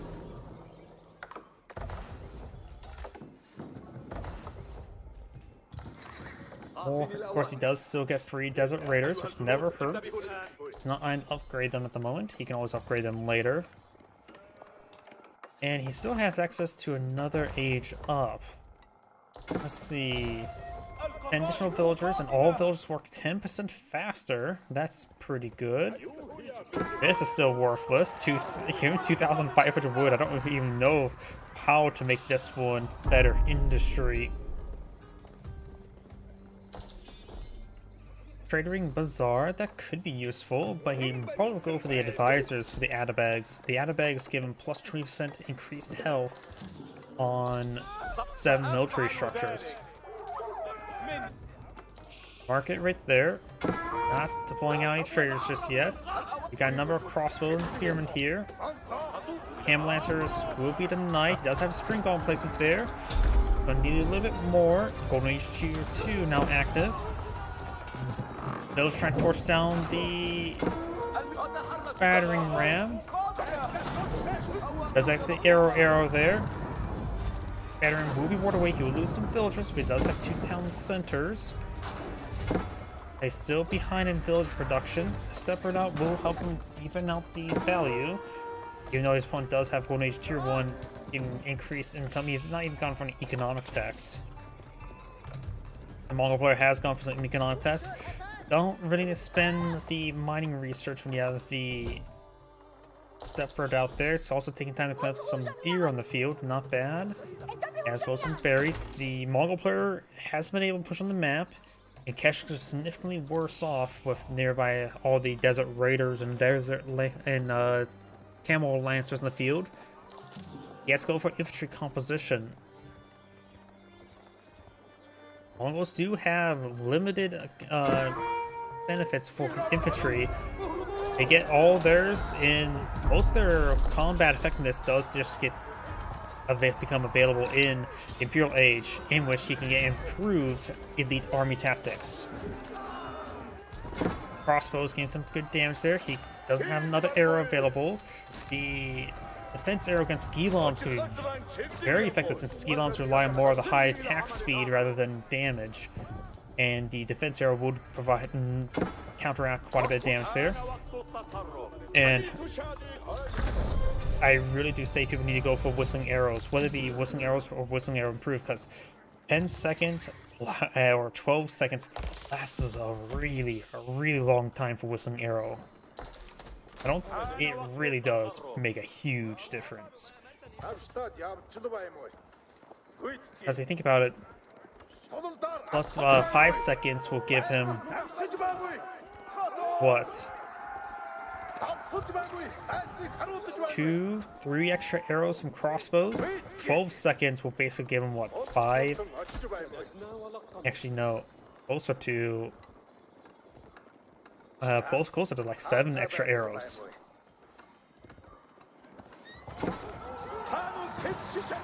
Does get defense arrow there, which will improve his armor by 2 or 5 seconds.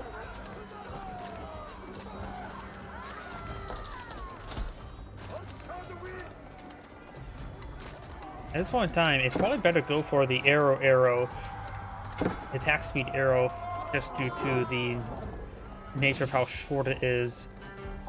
His opponent wasn't really fully hitting his forces when he activated the defense arrow. Wolf gained some bites there. He does get out some spearmen, or a spearman, not even hardened spearman research. We have an outpost here, which will give him some extra movement speed to work with.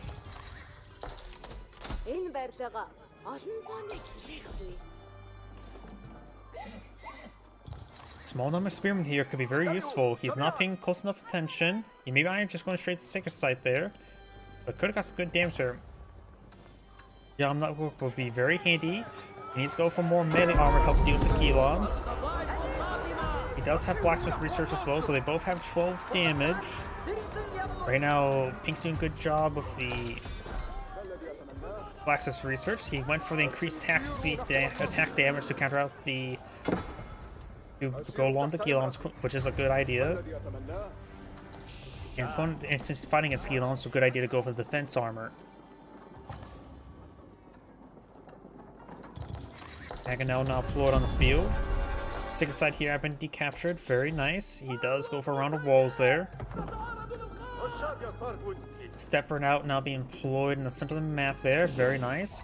Though bad placement there can always cause some issues. He needs to pay attention. There we go. Perfect.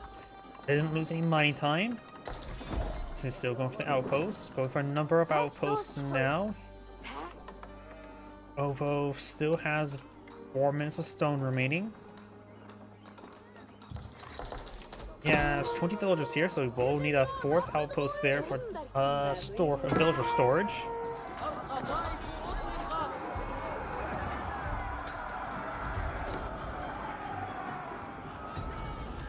Let's see, do we see any more research here? Nope, not just yet. He needs one more structure for the increased production speed, which is nice. I just say the only really important one you have to really make sure you get is Tier 1. Tier 1 and Tier 4 are both nice. Tier 5 is pretty hard to get with 75 structures acquired.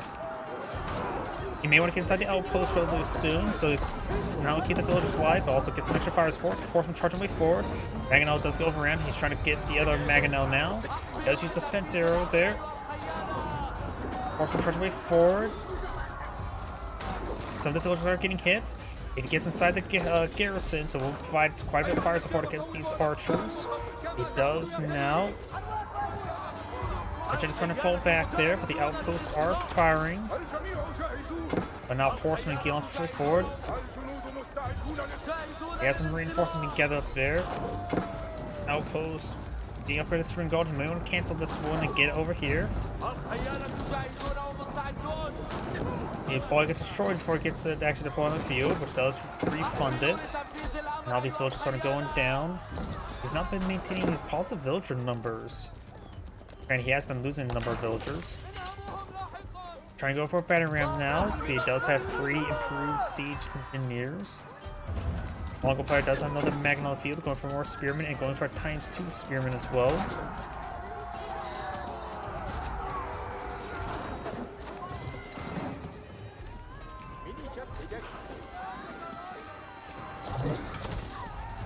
Villagers still trying to collect that gold.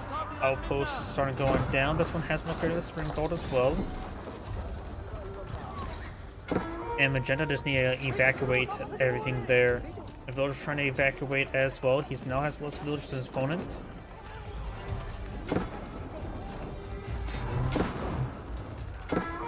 And more of these villagers are getting killed off.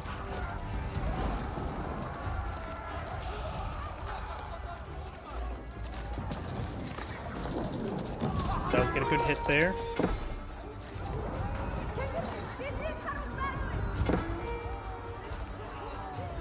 Steppered out is getting hit. More of these villagers being picked off. Ugh. Good hits there. Maganel can be overran. Taking some big hits there. It is getting repaired on up. More villagers 24, eyeing for another outpost. Maganel does get a good hit there. Maganel gets fully repaired once again. And more of the Mongol villagers are getting ripped apart. That's a good hit there. Yeah, down to 46 villagers now. He has killed off 43 villagers.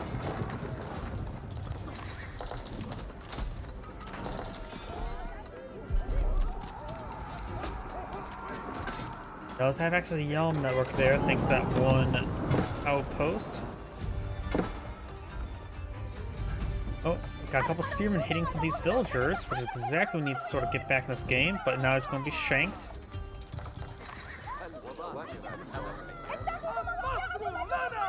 Oh, wait, are there all these villagers ladies? Nope, just most of them. Oh, looks like we gotta keep being pulled out here, trying to seize up this gold. It does have 2 Maganels right now. Magenta does have a larger force in the field, but lower quality.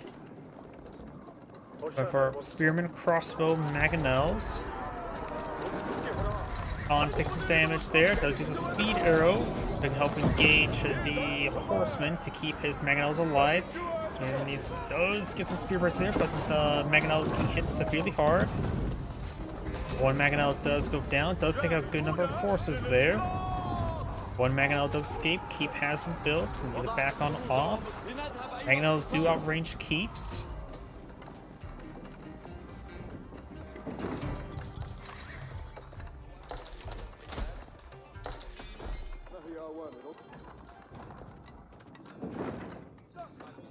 Another pair of spearmen now being put on the field. As those 3 more spearmen. I suppose going for more Maganels.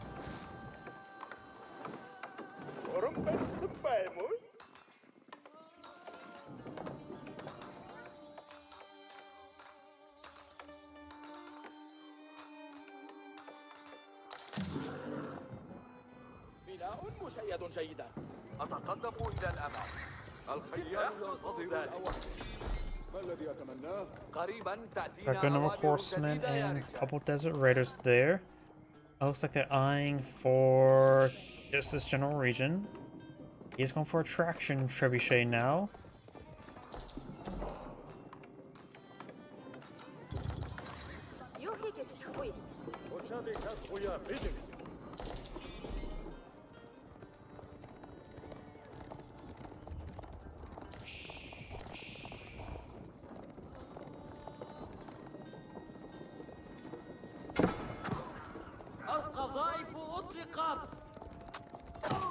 Ring Golden placement is firing away. Local doggo may try to grab one of those sticks in their hands. Throw the stick. You now have the Siege Workshop and the Proxy one being redeployed. 2 Maganels, 1 Traction Trebuchet. Traction Trebuchets do offer a The higher attack speed, but lower DPS than regular trebuchets. They are also, excuse me, they also are cheaper. Traction trebuchet does cost what? 300, 100, so it costs 400, while the regular trebuchets, we've got these horsemen to be forward.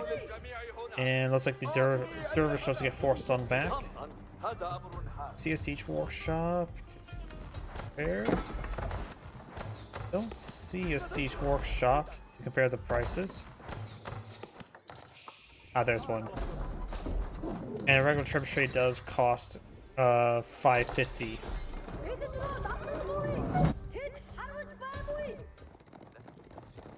Now, a pair of spring galls not be pulled in the field. It will take 3 shots to one-shot a spring traction trebuchet. It does have 30 range armor, so it does take 60 damage per shot. So 2 will not one-shot it. Ovo here now getting hit. These pastures, oh, got a decent amount of sheep preserved there, trying to torch down that wall. Ovo taking some damage. Right now, it does have 15 villagers on food. So these 1, 2, 3, 4, 5, 6 pastures should be enough. With his economic text, it will take. Each pasture can provide more than 2, but less than 3 villagers worth of food income, worth of sheep. Horsemen and Desert Raider moving around. Spring Galls trying to push way forward. Does he keep his traction trebuchets alive? So has 2 Spring Galls and 2 Mangonels. Another Spring Gall on field. Horseman charging way forward. Do got a Spring Gall and place him here. The villager's course getting inside the town center. He's taking some hits. Let's see his response time. Response time is now. And Desert Raiders have no inherent armor, so they will get ripped apart there. I do now have a defense arrow activated there. And it looks like still does not have Whistling Arrow research.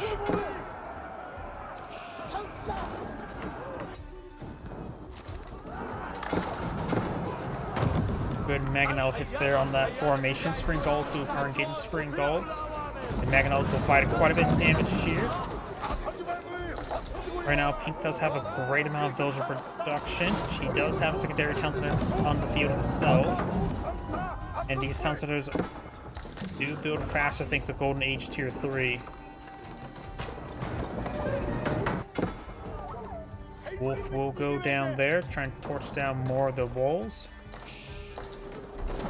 The Mongol player will be running behind on village production until he gets out another town center or he kills off more of his opponent's villagers. He is doing a good job engaging. Right now, if you look at this, destroyed value is incredibly high.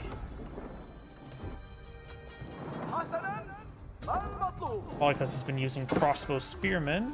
And Spawn's been using horsemen, Giloms, and lancers and desert raiders. High valued stuff. So Mongol is punching very above his weight. I don't know if the destroyed value is actually correct.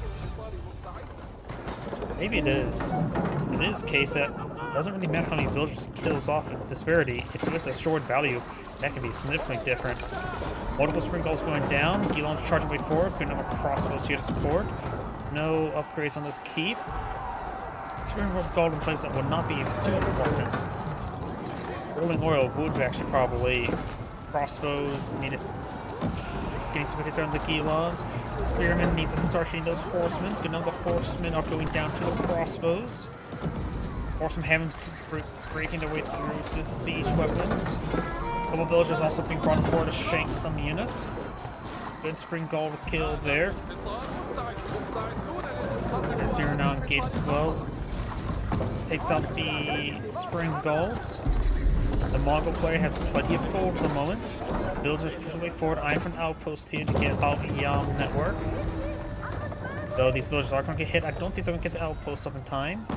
And also not escorting them properly, so he's going to lose another round of villagers there. Does save 4 of the 5. So we're going to charge their way forward. Those being retasked to the outposts now. We do have the 6 site up here now being decaptured. he's also been maintaining good gold income from... Oh, thanks out of the game. I'm so surprised the Mongol player got back. It was mostly thanks to the steppered out and just good cost-effective engagements. Either way, this is Andgrade saying thank you for watching, and on to the next replay.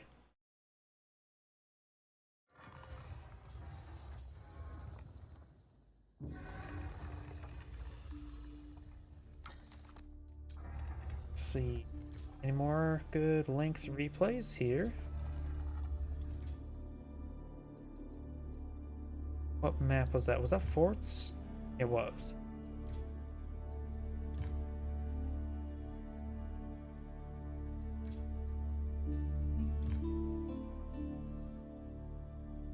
Could do that one. It's a little bit short, however.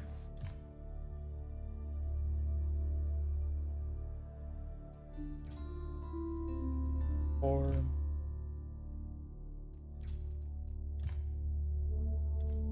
could do that one. Jeanne d'Arc versus the English. Oh, here we go. Much longer, but I believe I've already done that one. Well, I did that one last week. So let's just do this one and then hit on the next player.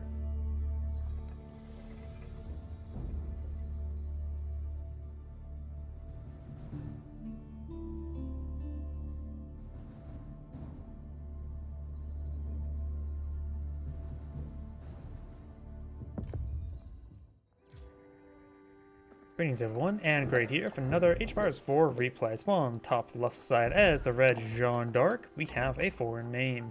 It's on bottom right side as the magenta English. We have Divine DFP. I do not know why this symbol looks like a B and A, the beta symbol, then a weird A. Am I crazy? Probably. He is eyeing for some early farms, isn't he? If he has a mill like that, it may be better to pull it out. It's going maybe the wheelbarrow. What is going on here? Magenta's doing something weird. Of course, sheep being collected on up. We've got both deer deposits in a line for red. Boar's way over here. All the resources seem pretty scattered for red. Southern's probably a good direction for expansion for the time frame. Magenta does have 3 relatively safe gold deposits. Berries back here, but the English player will likely never touch that. Red does steal some good amount of sheep there. School of Cavalry now being researched or being put on the field. The English player has gone for wheelbarrow, so his age up's going to be a little bit slower. Though, granted, Jeanne d'Arc players tend to build the landmarks slower to get more experience for Jeanne d'Arc.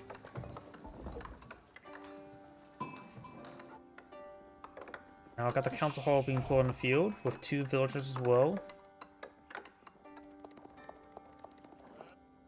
Got deer and boar right next to each other, along with some stone as well.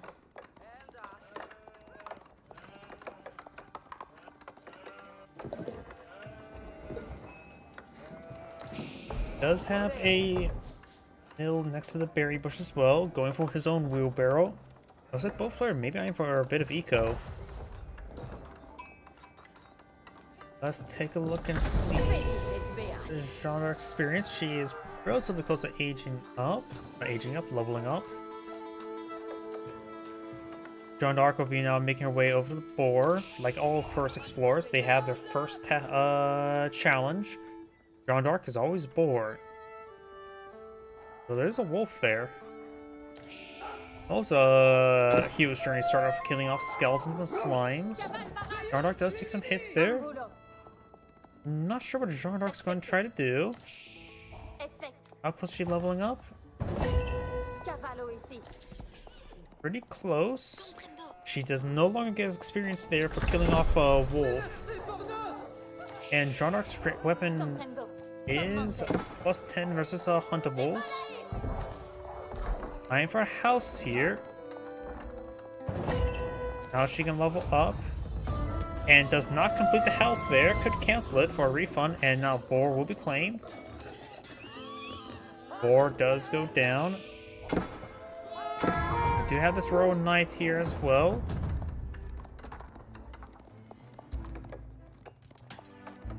Does get a good volleys there. Try and build a secondary town center. So those Magenta's eyeing for eco. Could go for some longbowmen. Has enough food and wood for that. Could go for a barracks. We'll go for some spearmen. Jean d'Arc's going for mass Royal Knights, so maybe a good idea to go for barracks to get out some spearmen. Chance of you fighting against Royal Knights against any sort of French variant is very likely. You have this farm in the middle of the two town centers now, which can give quite a bit of coverage for these villagers, as well as the gold deposit. Going for another mill here.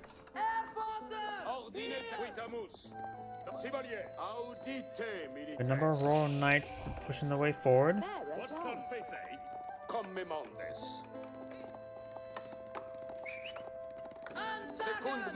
And now we do have the villagers falling back.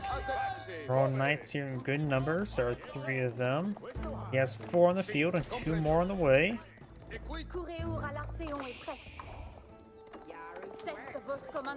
Wolf does get aggravated there. Red's going to push one forward. Does try to keep his distance. Definitely should get out of barracks at this point in time. English player's out of wood at the moment. Needs a lumber camp to get out lumber. And spearman sticks still require lumber as well. Starting to fall back there. Does consecrate a building. Let's see. Looks like it goes to the School of Cavalry, so she's eyeing for more aggression. And these villagers are in precarious position. No charge attack there. One does get impaled. Does take out one villager. That Royal Knight does go down.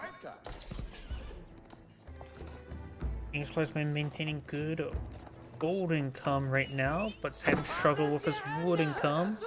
He is going for a round spearman, very good. Luckily he doesn't have to worry about upgrading the spearman. After all, the English gets access to Vanguard man-at-arms, no standard spearman. Now I've got some hardened spearmen here. And that's a good number of Royal Knights. More spearmen in order.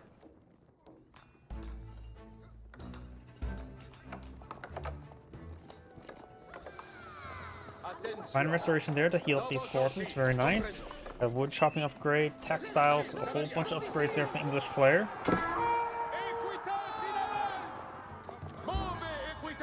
Does have some stone. He may want to drop off whatever wood they have in their hands to get out more spearmen.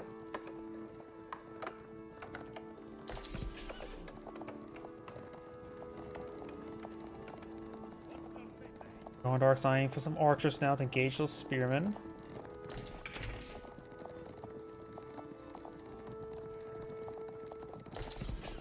Royal Knights. Some exposed villagers. There's not a lot of... There should be actually enough space for all those villagers. The 15 here and the sunset over here. Definitely needs more spearmen than this. A lot more spearmen. That's now 12 Royal Knights in field. 13th on the way. More archers being deployed on out as well. These farms are far too far away. He needs to get this. He knows where generally where these forces are. He can push the scout up here, and there's just simply not enough spearmen. Going for a 6th spearman there. Looks like the scout maybe inside the town center. They want to get out of the town center. Jean d'Arc still has all of her charges Holy Wrath, which can pose a big threat to the spearmen. And that villager will go down. And now it's splitting up some of his Royal Knights as well. Maybe split up the Royal Knights into 3 groups. One for over here, distract the opponent first, and then have 2 other groups charge here while they're distracted over here. Split your opponent apart in multiple directions. Tax them as much as you're taxing yourself with micro. Chivalry now being researched. That can be very handy. Some of them are a bit wounded. Archers now pushing the way forward. Use against help. does decide that villager's going to die. That villager does in fact die. Dunsmere are getting hit as well. Got the white tower now being pulled out right here. I want to say he should pull it more farther forward, but that's just simply not a possibility. He will get hit pretty hard. Actually, no, he could pull it right there. It's close enough to town center. That could be very reasonable pull on the field. 50 villagers building the white tower. He has 51 villagers in total. He has the fun of retasking all these villagers back to work. Crossbows will be very useful, and knights. His knights will just simply be good quality, and he can't go too far in now with the white tower in the region. He has a large amount of villager storage. This mill is just poorly placed.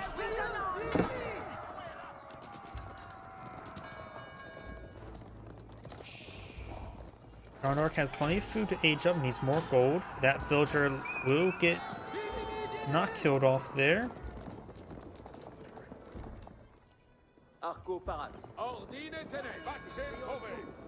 Still no spearmen, no crossbows in the build queue. He's having trouble getting anything in income because he just is been not collecting up.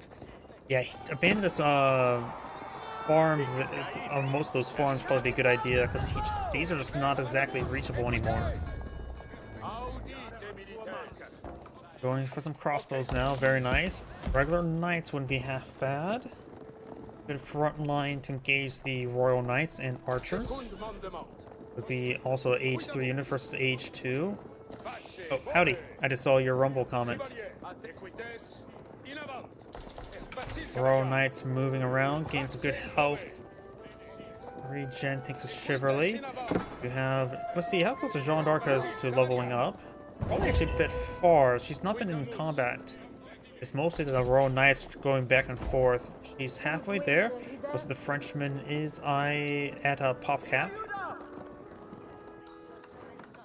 Housing there has consecrated the archer range as well, which is not exactly a great target. Probably better to go for the town center itself. It will be useful once he gets the keep research, the endless incentives, the whatever the Jean d'Arc version of that upgrade. I got the palisade walls. Seeing some fire there. We do actually have this wolf got some good bites there on the villagers. Rotating some spearmen around. Bit bad dancing there. Pulling back the villagers off the gold mine. Crossbowman does get impaled. Can't be losing any of these military units. He's severely behind in numbers. 18 versus 39. The quality is very, very bad difference. Now I got the Royal Institute now being researched. Or up here still being cleaned on up. Originally killed off as Jean d'Arc.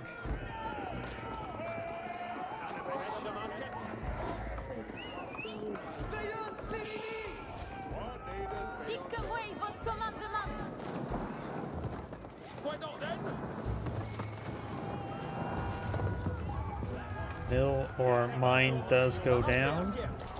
Oh, goes off some of the forest puppers. New monster. Red still has a very large force there. Red doesn't want to engage with all this force. We got more crossbows being pulled on out. Very good. Still needs a good number of spearmen. He needs to constantly be building spearmen. Royal Institute now deploying field. Going for Royal Bloodlines will really give a massive spike in power to the Royal Knights. The Veteran Royal Knights and the Royal Bloodlines will give them like 310 HP. Something absurd. You now have the Veteran Royal Knight Research and Veteran Archer. Very good. Does not have enough gold for the various Institute research. And Diligent does get impaled there. Royal Knights charging the way forward. And now falling back.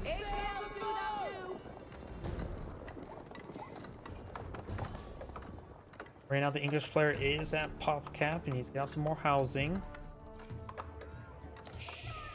Good swinker, happy man.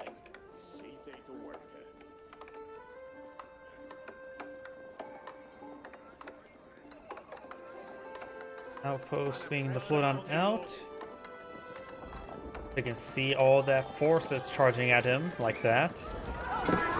Up one villagers did get impaled there. Crossbows do get a good volley.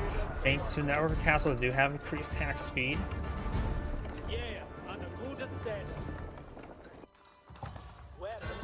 Monastery there. How many? Magenta had not been able to get any relic, but Red may get some relics. The only one relic you probably won't get is this one, though. Royal Knights can easily do a smash and grab for a open up the area for a monk to grab it. We have another round of farms there. Could go around and collect up more of the deer.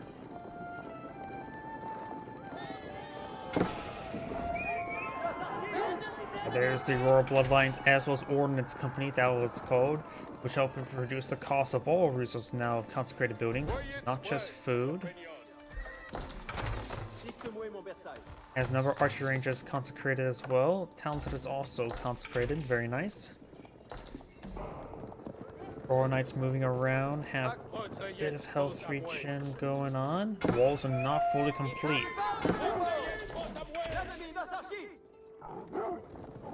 He does spot the open walls there, and that villager will get impaled. And now there's an opening there for him to exploit, though the villagers are not really exposed on this side. They're actually more exposed in the front of his base than in the back of his base. Weird. Though those villagers will get impaled.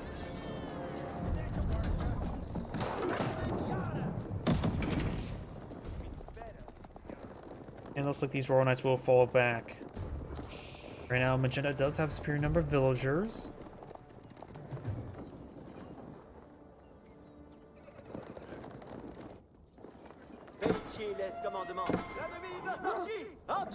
More wolf fights there.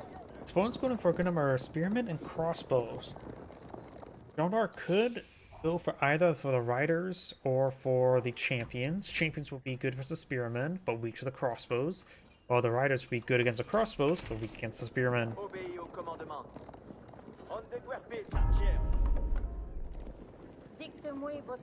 Second sight not being captured by Jean d'Arc.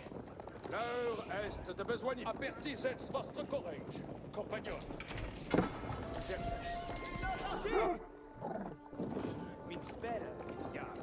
Another round of palisade walls there to claim up more land.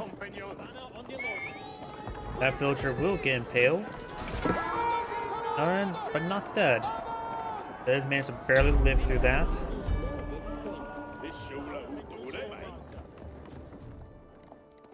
Access vos, compagnon. Retrayez vos amours.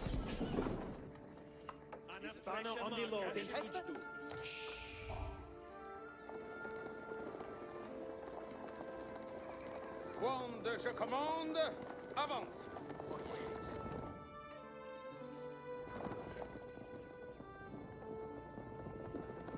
Access si comme vos voldrez. Number Royal Knights push way forward. Yeah, right now they have 310 health, which is very significant. Don't have all the range upgrades. Now I have 2 range armor, going for melee armor as well. Sacred Sight being captured by Jean d'Arc. Spearman may go down. Does get some shots there, but the Royal Knights can just fall back and get healed up.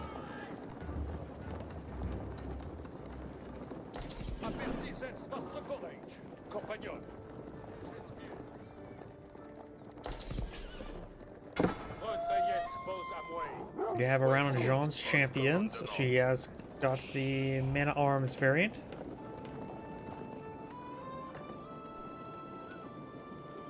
We probably will see the Red Palace deployed on out relatively soon for the French. We don't really see the Royal Gunpowder Institute all too often, or whatever exactly it's called.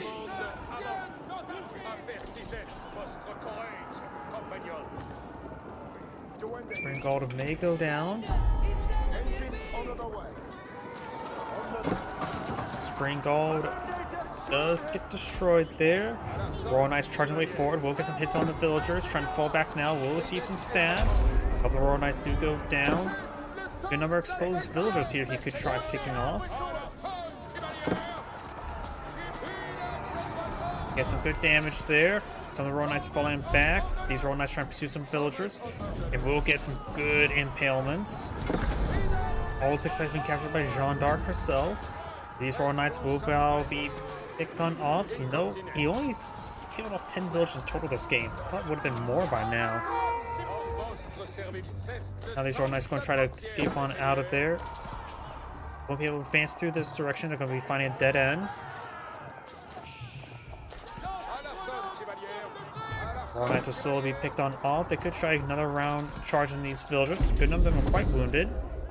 Central 6 site being decaptured. Royal Knights going by some villagers.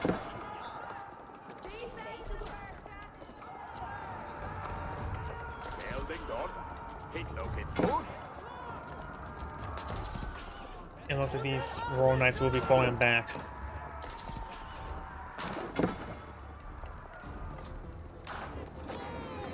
Alright, Knapwork castles the street as well. Royal Knights will go down. All of them have gone down. There's quite a bit of loss for Red. Red has a very small kill destroy value than compared to his opponent, that's for sure. Villagers do get impaled here. Going for a hand, one Arbiter on the field, going for some Mangonels. Mangonels would be good. Magenta's gone for a good number of Mangonels, which would be very effective for all those archers. Does take some volley there. Charges way forward. I don't think we've seen Jeanne d'Arc use a single Holy Wrath this game. May see rhythm soon. Holy Wrath was activated there, but poorly placed. Spear not push way forward. Mangonels would get a good volley there. Crossbows need to sure they focus on the Knights. Good volley there on the archers. Royal Knights starting to be picked on off there. Does use Divine Restoration. Mangonels do back off for a moment. Another Mangonel volley there. Gets a good hit there on the archers. Jeanne d'Arc has gone down. Another great volley there on those archers. And the Mangonels are doing just fine. Another round of archers going down. Royal Knights try to charge their way forward. While Red has killed off 14 villagers, but look at the destroyed value. 14,000 to 6,000. Oof. That ain't good. And right now the English economy is going to be much, much better. Not only with the more villagers, but the farming economy for the English is very good. Both players on Castle Age. English archers slowly being picked on off. Or the French archers.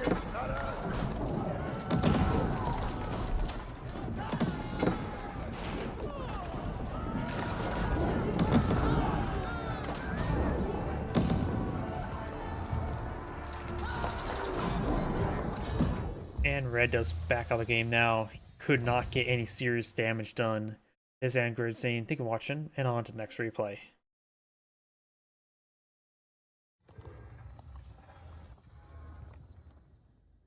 Let's head on to another player. Let's see. Last online 21 hours ago.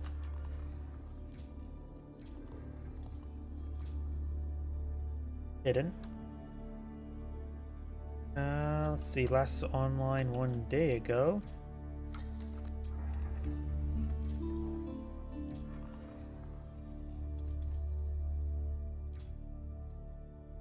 Got a handful of replays we can look through.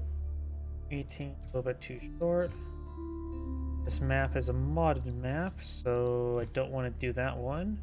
Here we go, 30 minutes.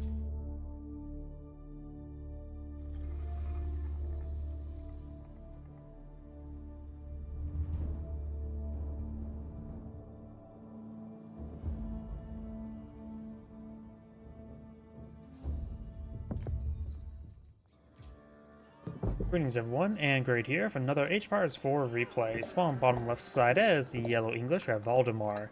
On top right side as the blue Zuzi's Legacy, we have Playboy Carti. How's this map generation? Looks like both of yellow's deer spawn on the same side with some gold as well, so that's a good expansion direction.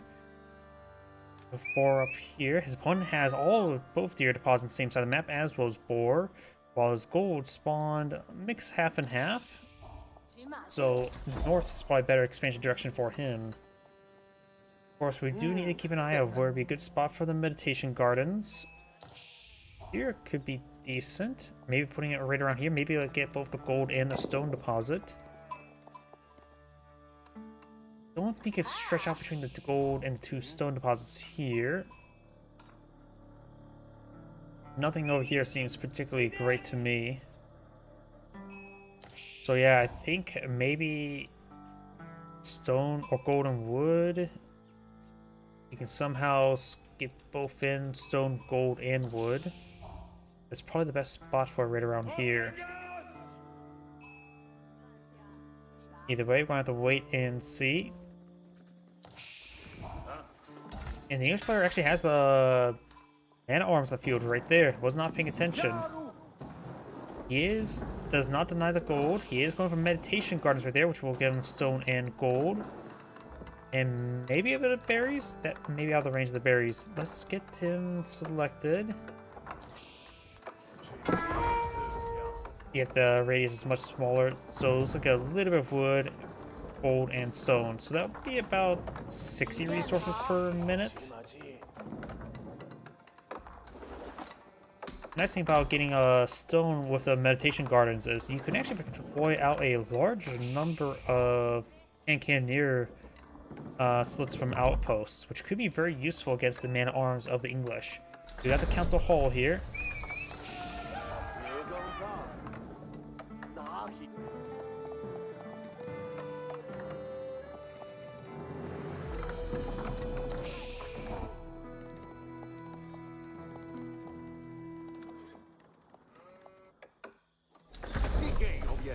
Mill now being put on the field as well. So the English players really starting to eye producing some farms since that mill's there. He's also going for some military units right now. Going push forward with Vanguard Man-at-Arms, Hardened Spearmen, and Longbowmen. He has 2 Hardened Spearmen in the field. Blue's Horsemen will get Spear Brace there. Core control there by Blue. Blue's Wounded Horseman is now falling back. We do see a hand cannoneer slit being researched out somewhere. This one right here next to the berries. 别跟踪， He is also claiming quite a bit still in there. He's eyeing for a secondary town center, maybe eyeing towards over here.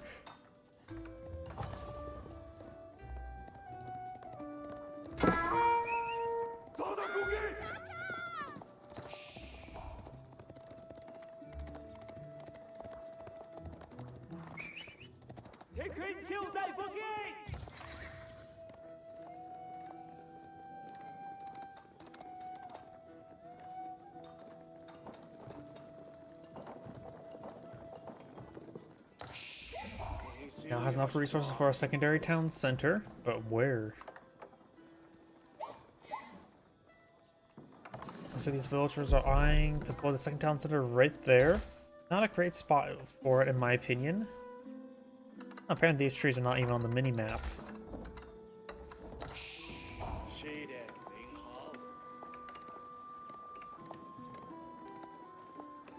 This player has a small force here of our longbowmen and spearmen. Going for more longbowmen now. Got a barracks going for his first farm. And now his second farm. He has enough wood for a third farm.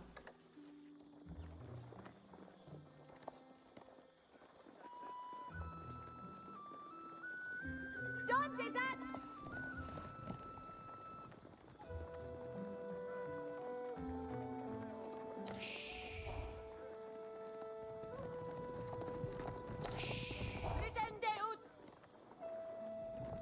Blue has a good number of horse on the field, just trying to keep his opponent at home with them. Third farm now deployed on the field, has plenty for more, going to send some villagers on to gold.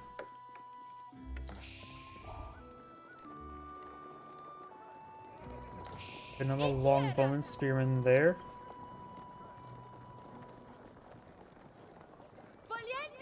Horsemen down south are eyeing for this lone longbowman, very good. Taking out the reinforcements is always quite nice. 现探文卷， That horseman does take some hits there, and will go down shortly. 刷和刷一些听好， Horseman dancing around. That one is severely wounded. Will go down to one more arrow.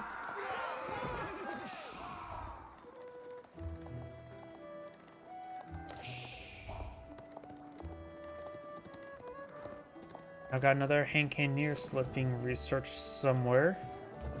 Way over here. Nope, that's not the right one.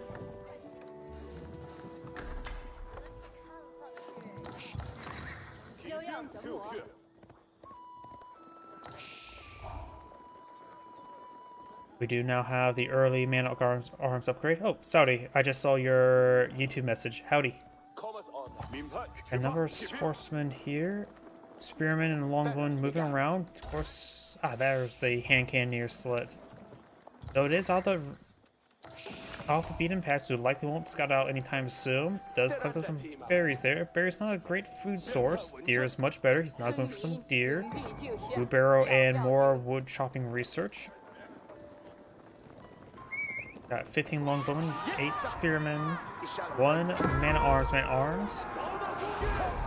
Get some damage there onto the horseman. 起兵，马特。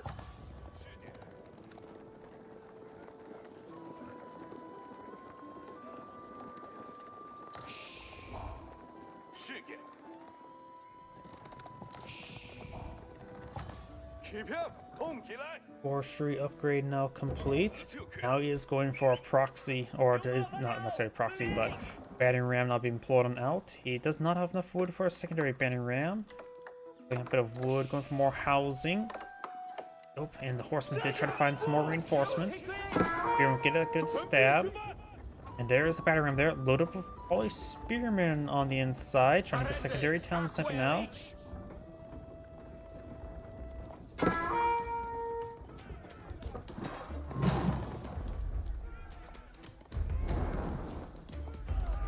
Horseman down here, just moving around.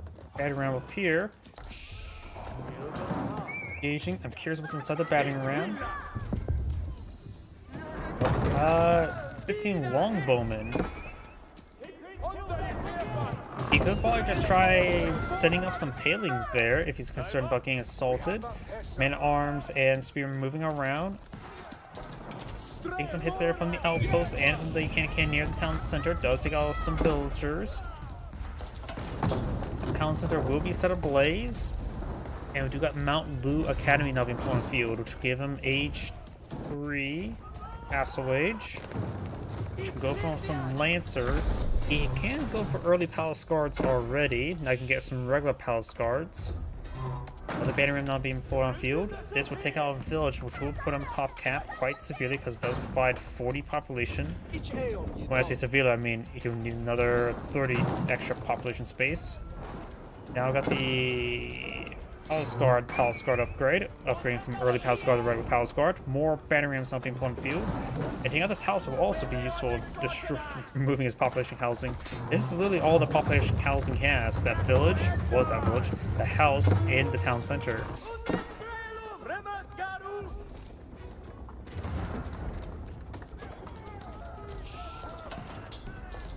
So now he's down to 20 maximum housing space. Use that severe pop cap. Taking out some gains good damage on those villagers. Does take out some more villagers. Yellow's cut off 6 villagers, but Blue's still ahead thanks to the extra town center production. Losing more of these villagers here. Horsemen moving around. Until these...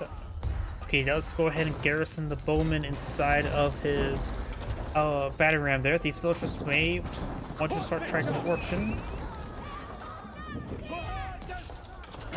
Does get out early or regular Palace Guard. That has 3 range armors. Actually, those will get punched through quite well by the 7 damage longbowmen.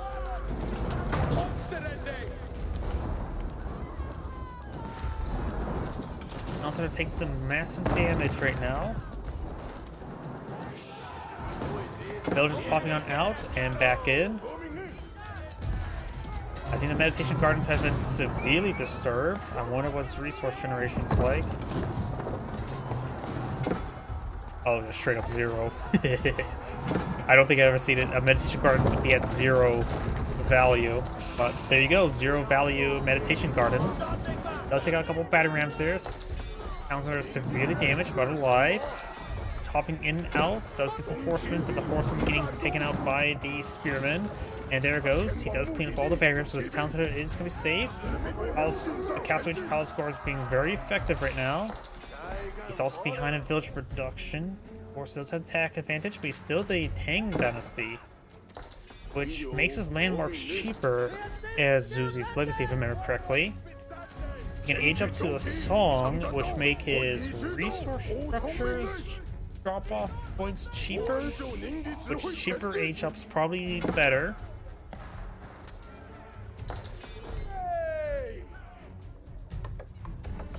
Can't really check the resource cost of his structures. Production time, infinite. Advanced Imperial Age.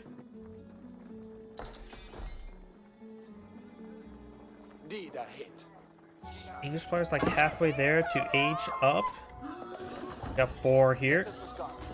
The Boar is going to gore a villager. One villager does go down. Has 6 villagers there for food production.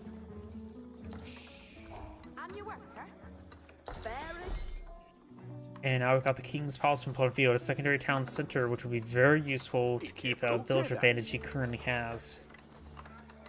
Right now, the Chinese player still has not deployed out a secondary town center, or tertiary would be at this point in time.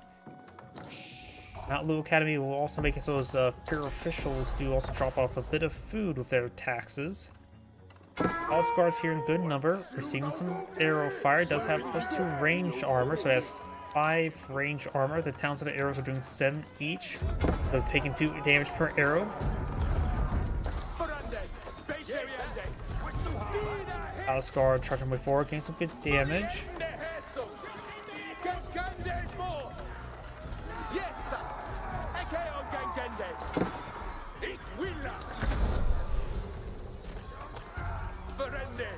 Let's get the King's Palace also garrisoned.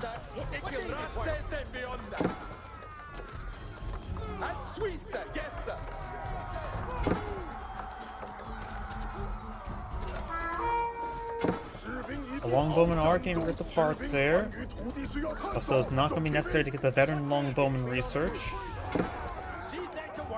Palace Guard did some good damage there, and we got more Palace Guard chasing around some villagers.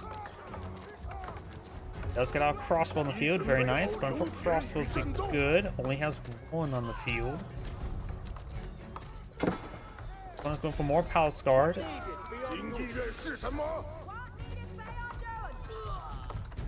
Going for knights and crossbows, both be good against the Palace Guard.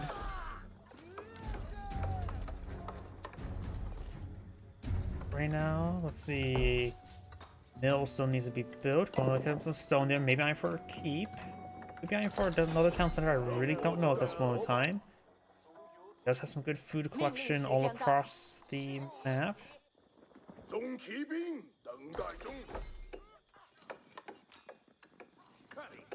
What needed?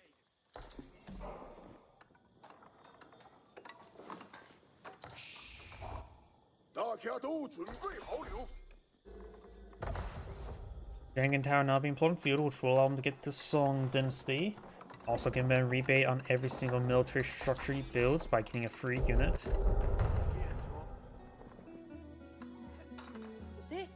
More Palace Guard being put on the field. Make his way over there, trying to camp the relic.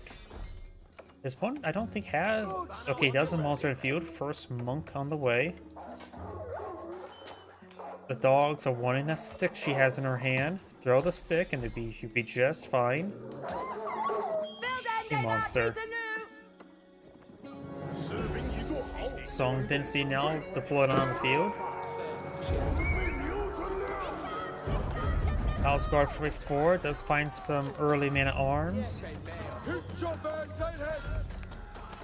A whole lot of crossbows in the field. English player doesn't actually have a whole lot of economic research. His farms do provide good production, plus 25%, so that's better than what his opponent currently has, at plus 15. So I'm probably going to see some granary results soon. Palace Guard gains good damage on the villagers.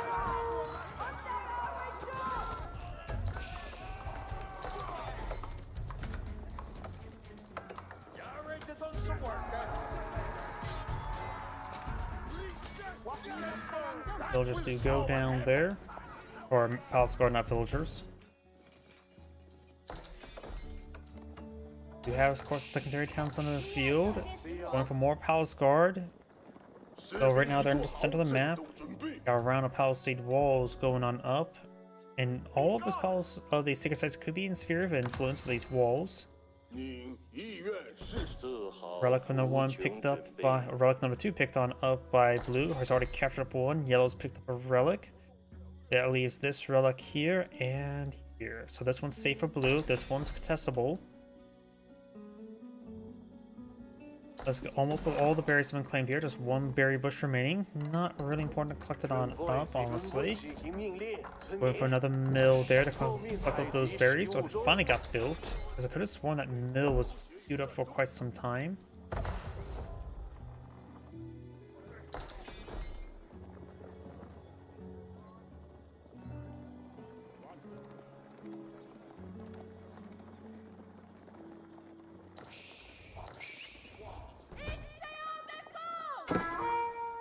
Monk does get spotted there, and does pull it back there. Palace Guards charging their way up here. There's currently 13 Palace Guard there versus 4 man-at-arms, 4 crossbows, and 5 longbowmen. Blue may win out this fight. He's going to overrun the crossbowman first. Very nice. Maybe go for a Wolo. Maybe go for a Wolo. Nope, they both go down there. Longbowman did a good job of sniping those monks. But the Palace Guard will overrun this force. His opponent does not have armor clad just yet, which will really be a counterpart to the Palace Guard, which has less armor for mobility. But he will go and take out the monks there. And does not take out that monk there. And the rest of these forces are going to run away. English player's now going for military academies. I disagree with that at the moment. He does not have enough military production to make it warrant enough value. Military academies improve your production speed of your units by 33%. But it does cost 350 resources. Effectively, in order to make this any sort of worth it, you will need enough military production structures to be possibly affected by this. In which can be mathematically broken down. Every sort of military structure does cost 150. In other words, 50 resources, 33%. In order for 50 to be equal to 350, there would have to be 7 military structures. So that would have to be... So there have to be 7 military structures on the field for that to be any positive effect. I don't know how that correlates with the say the council hall, but listen, now it is going to pull out some more military structures. So basically, until you have built 7 military structures on the field, don't go for military academies.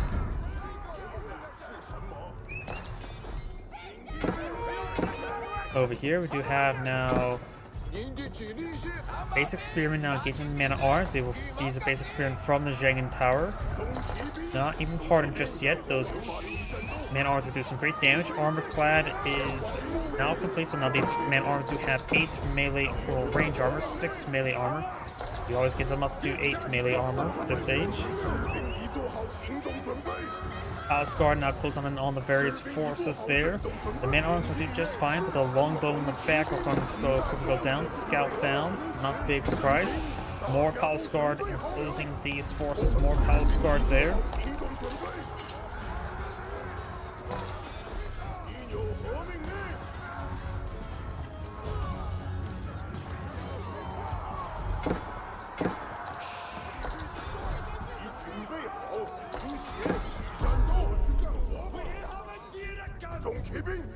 You have a Tempo Blue keep here. He can't let that get destroyed. If that gets destroyed, he'll lose all those income, all the resources there. He may have not got a really big refund for that either. And Arms trying to engage these villagers now. That mining camp is being supervised. Good number of Palace Guard trying to move forward with some villagers there to build that keep in order to provide influence on that sacred site. Yellow has the sacred site captured.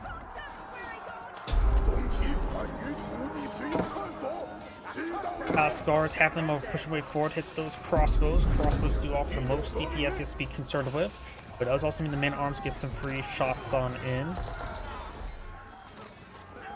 Man-arms do have 13 damage at 1.12 attack speed, so the crossbows do all, if there's any left, I can tell you.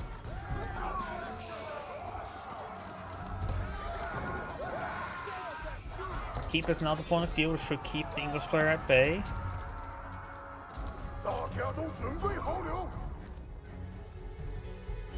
There's a crossbow. Does offer 23 damage at a 1.2, 1.79. DPS is higher for the crossbows, but only by a small margin versus the man-at-arms. But man-at-arms do also have a bit of armor, so they take less damage.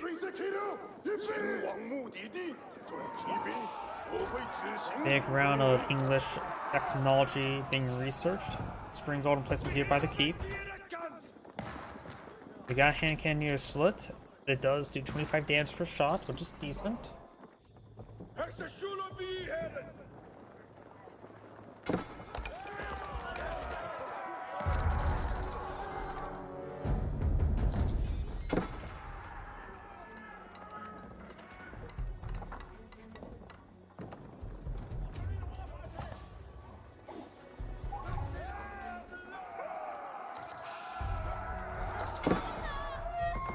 Looks like the wolves are taking some bites there. He's going for a big line of stone walls. Sacred Site is captured by blue, not being decaptured by yellow, because his blue's monk's also there. They're right now just having a staring contest. Some yellow soldiers may go down here. Looks like all of them may escape away. Does get some damage on those villagers. The man-at-arms doing a good job engaging. Sacred Site now being decaptured because Blue's monk lost the steering contest. All the Palace Guard has been cleaned on up. Blue's capturing this Sacred Site now. Wolf still getting some bites here.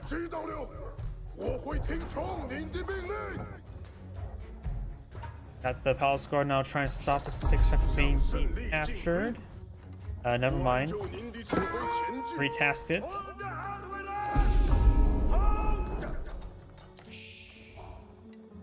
Who's not cleaning up this Sacred Site here? And we've got now the Vanguard Palace not being put on field. The rarer of all the Age 4 landmarks for the English, which will give them access to a handful of unique units, as well as some other bannered armies. You can access to a dirt cheap trebuchet. I think the one that gives a trebuchet gives you also 2 crossbow and 2 spearmen. I think the trebuchet base becomes free at that point. Or you just either build the trebuchet for itself and you get it still at a discount with a couple of spearmen crossbows. You get access to the raiders, which I believe are just a random horsemen. Here we go. Vanguard Army. This is 100, 100, 200. A trebuchet costs 550 resources in total, so for even cost for a trebuchet, you get this basically the trebuchet itself for free or at discount with some free spearmen crossbows go along with it. Vanguard Raiders give you 3 horsemen, 3 knights. 3 knights do cost what? 240 each, so 720. And you get also 3 horsemen as well, so this is a discount still. The Vanguard Raiders, which are 6 rangers, which are elite longbone with 2 extra range. And as well as the Vanguard Footmen, which he is building, and I don't remember what they are special about them. I think they do bonus damage to infantry. I wonder if they get affected by armor clad. Guess we'll have to wait and see. Palace Guard running around, got these Palace Guard trying to torch down some walls. still the Song Dynasty going for bowling oil and more Imperial officials. And we got the man-at-arms now everywhere. Wineguard footmen are now put on the field. Wineguard footmen, they have 22 damage per attack. They do get armor clad upgrade. They do also have more range armor, but less melee armor than elite footmen. They do have 22 damage, plus 5 versus cavalry. 22 damage is actually really high as well. Attack speed is 1.62, which is slower than regular man-at-arms. Elite, and these are elite man-at-arms, so the damage output doesn't get higher than this as well. So they have great damage, bonus damage to cavalry, as well as a different style of armor. More range armor, less melee armor.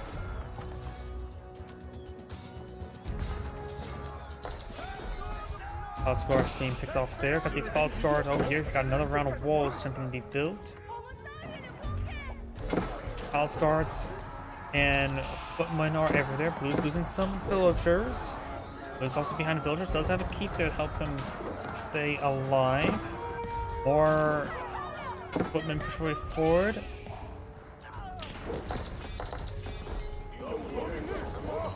SPs pull on the field. Man-at-arms making their way forward.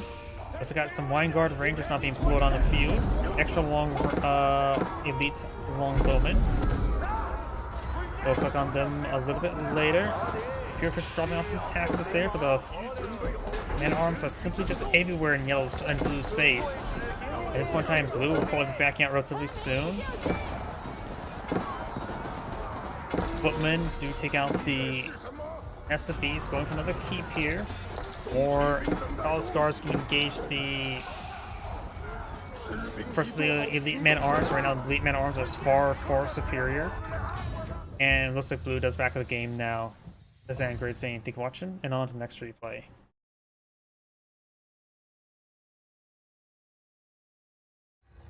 Sorry.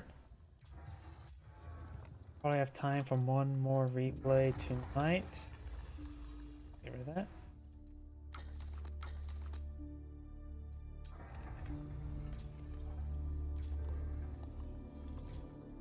Let's see, that was Gorge, or was that close to 22 minutes? We could try that one, it's a little bit short. That is the modded map, let's not do that one. Here we go, we can do this one here, 33 minutes. I may have did that one yesterday.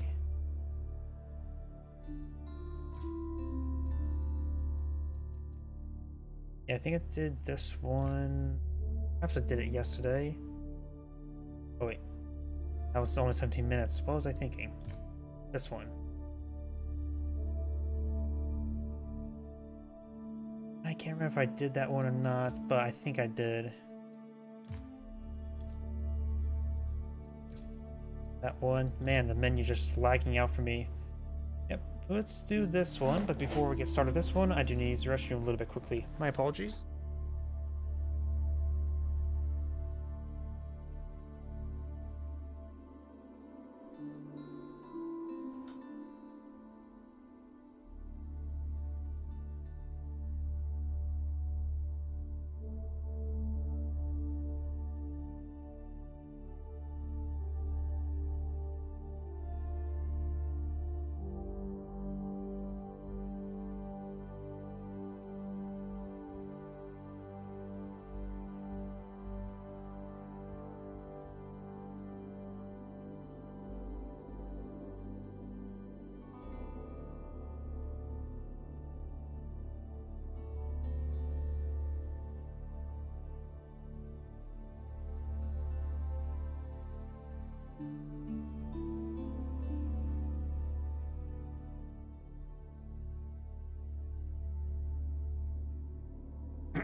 Oh, looks like that is also a modded map.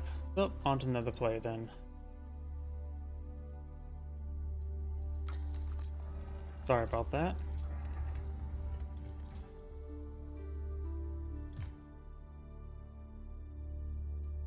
Short.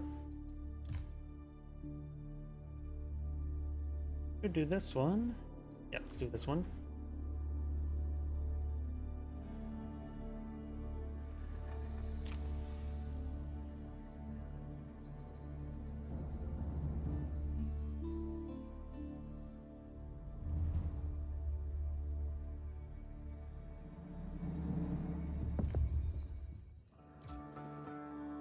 Greetings everyone, and Great here with another HPARS 4 replay. Spawn on bottom left side as the Magenta English, we have Dio Favante Paneris. Going for, oh, that mill's a little bit too close to the mining camp. But either way, and spawn on top right side as the green Japanese, we have Corvinus one, who's going for heavy and stone. This is going for a secondary town center or an early daimyo manor. It also will give him a bit of gold. Going for that stone. His age is going to be a bit slower. Looks like he does have 4 villages and sheep, which is probably an adequate number for the aging up. Always for maintaining villager production for now. Magenta does go for wheelbarrow. So he's eyeing for slower start as well. When it comes to food, of course, got deer over here, and we've got a bit of deer and boar next to each other. Both of these gold deposits spawn pretty close to the English player, while stone's a little bit off the side. For the Japanese player, got quite a bit of stone off the side here. Gold safe. This gold is next to some deer and boar as well.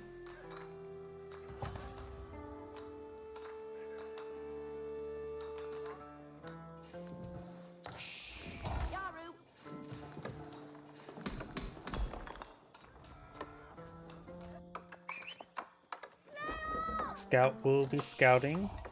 Got wood being collected as well, so that leads me to believe he is going for a secondary town center, not for a fast manor. A manor effect. I know that's a horrible one. Here, a storehouse not being plowed fuel, which will generate some extra free farms, though the forge is a little in the way. We can always delete that later.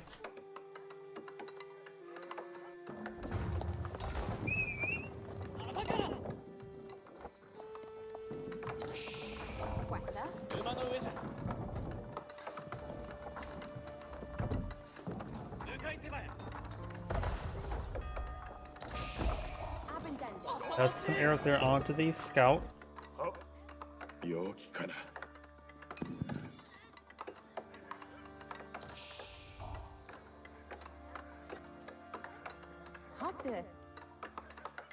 storehouse now completed. He may want to send one of those villagers on that farm.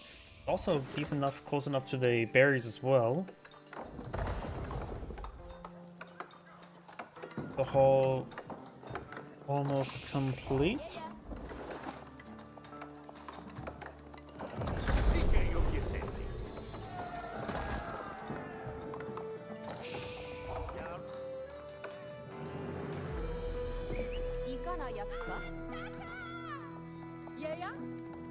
You now have the Tawa research there, the Japanese wheelbarrow alternative, at least the first step of it.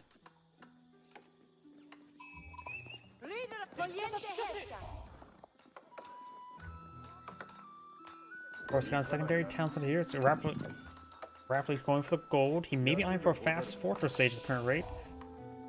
Going to send a large number of villagers there onto the berry bushes. With Tower does... Oh, does he have already all 3 of them researched?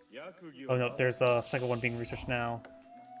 Each one does increase berry collection rate, though granted the castle each one won't really be meant for berries, but faster movement speed and carrying capacity, which is something better than improved wheelbarrows.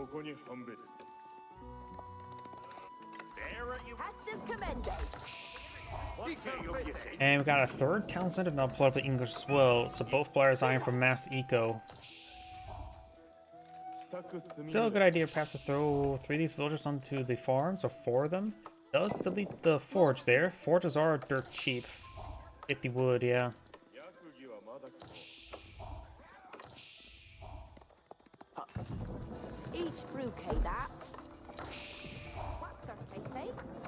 So they clean up these carcasses there, getting a good amount of farms being built. Another mill there.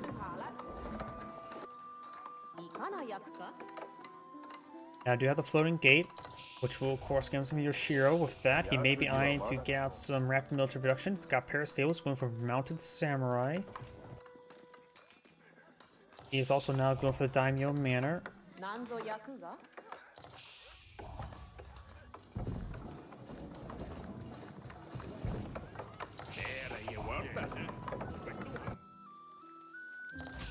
Barry's also being cleaned up here.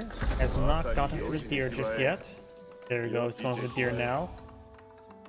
励むまで競合松代まで What casa?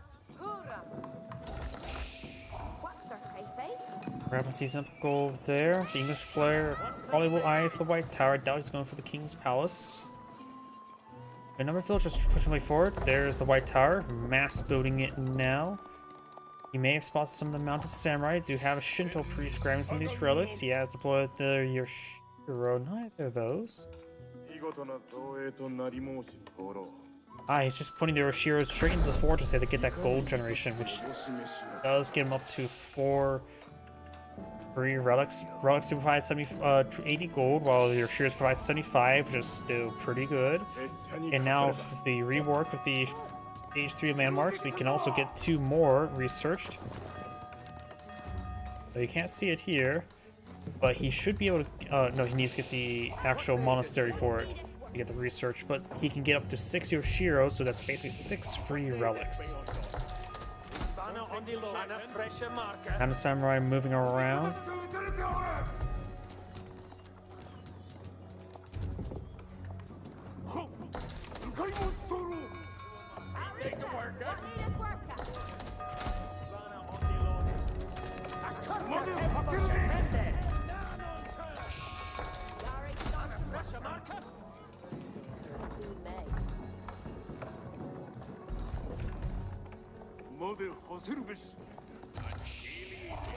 Mounted Samurai does go down there.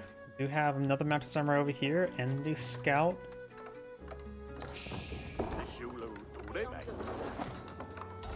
Another form being blown in the field.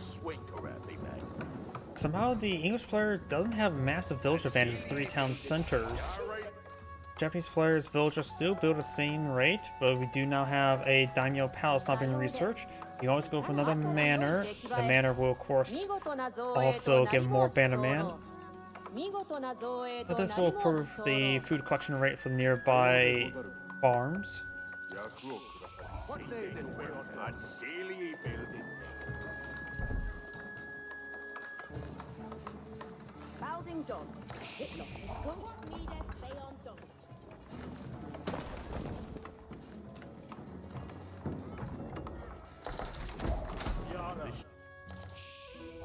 Green has claimed 1 relic and picked up 2 more. We do got a good number of barracks now in the field. 1, 2, 3, 4, 5 barracks and 2 stable. The Otachi will overcome the armored clad research of the man-at-arms. But it's probably best not go for the Onobushigas because they specialize in high DPS based on multiple hits, which the English man-at-arms will be particularly effective against that. A good number of English crossbow in the field. Mounted Samurai will go down. Saves the Scout as well.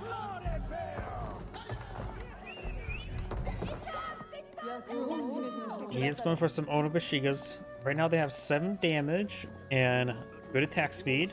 English man-at-arms in this age can get up to 8 melee armor.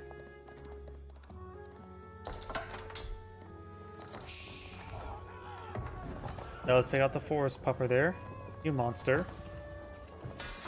More barracks not being plotted out. Mounted Samurai and Onobushigas pushing way forward. Or that was a horseman there, as well as a bannerman.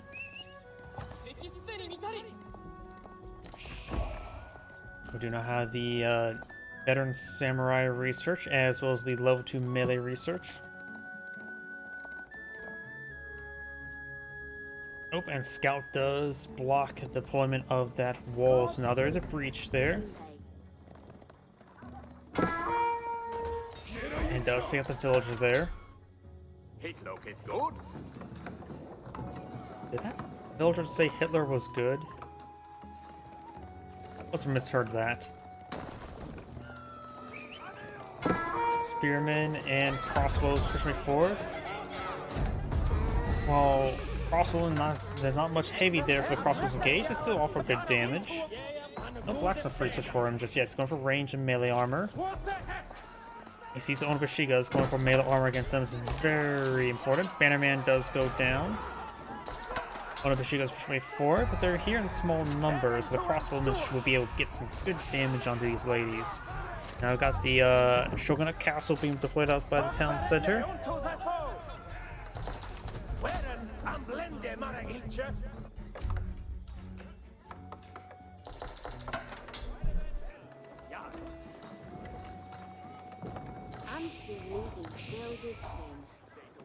Oh, looks he just sold a bunch of food there. Or did he buy a bunch of food? One or two. Either way, he is pretty close to aging up. His opponent is not. He will probably go to the Berkshire Castle. He can probably put the Berkshire Castle somewhere in the center of the map to give some pretty good roll. The Vanguard Palace, would be... The Vanguard Footmen are good versus cavalry, which he is fighting against. Vanguard Rangers would actually be pretty good against the Onabashigas and the extra range, and maybe will punch through the armor of the horsemen a little bit better. The Vanguard Army will give him some dirt cheap trebuchets. You have, of course, another town center there. And there's Berkshire Castle. So, no disregard the Vanguard Palace.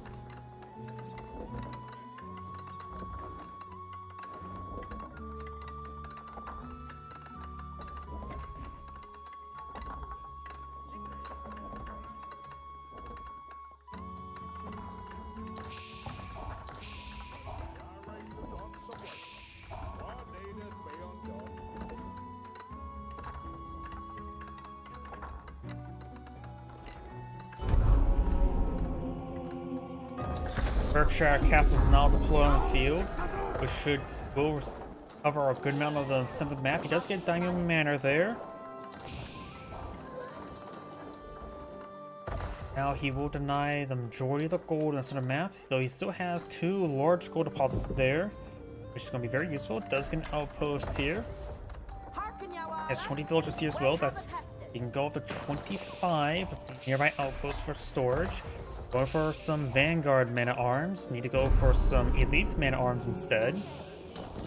You have armor-clad enclosures, and we do have the early Man-at-Arms researched.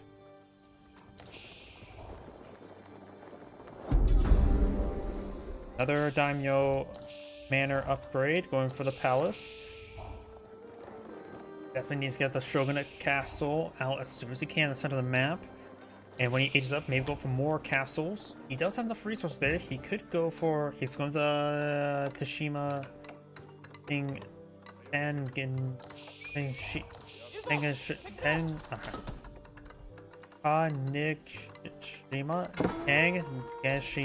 I don't know how to pronounce that.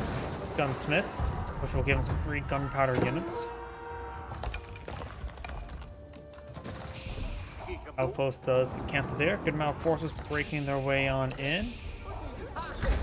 You have the man-at-arms deployed on the field, and the elite man-at-arms on the way. He does have enclosures, so he's going to get some gold, good gold generation. Towns are pretty close to each other, so there's a good amount of villager storage there. We're playing a little bit of stone there. Maybe a handful of stone walls here to help secure this flank wouldn't be half bad. Got a Shinto priest mixed on in as well. Green has claimed up every single relic on the map as well. That's quite good. Not gone for any of these research. Shinto rituals. Not that one. Increase the line of sight of all buildings every 3 minutes. Economic units are healed over 100% of their health. Increase the number of maximum Yoshiros. Here we go. 400 gold, which will give him more gold from the forges, can be very good. It means not only get 2 Yoshiro, it immediately spawns 2 Yoshiro as well.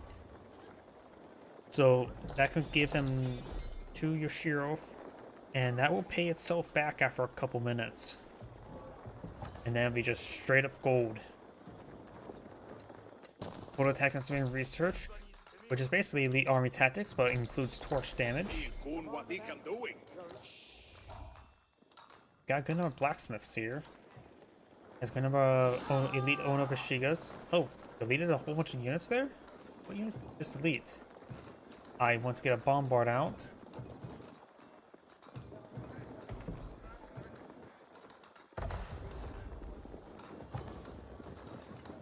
There it goes, not going for it now. He also has both Sacred Sites as well, so he's getting a good amount of gold generation. Got a line of stone walls being blown up by magenta, very nice. That will make it so green will likely secure up the stone, no problem. He actually has quite a bit of stone right now. He could eye for a Shogunate castle. But now he could eye for a regular castle.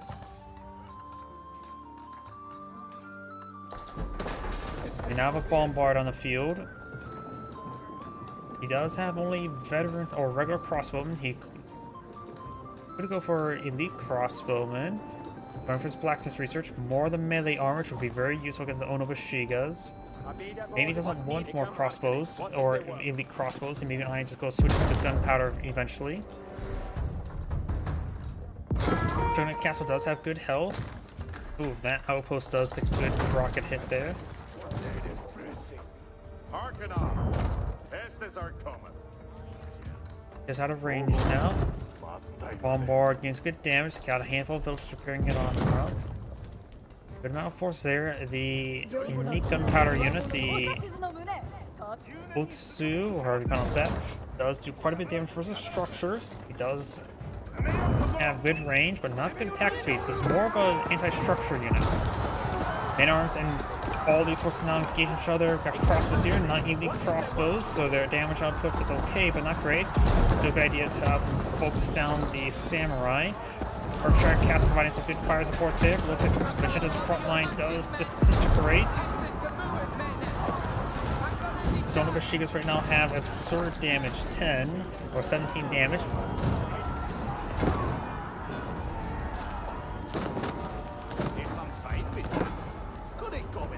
A couple outposts there trying to build some more forces. His various forces just trying to fall back and regroup. Hand cannon are firing away. Berkshire Castle firing away. Does offer good damage for all of its arrows. That was good range. DPS actually is a little bit slow. Trying to go for more hand cannoneers. He really should have got that elite crossbow upgrade.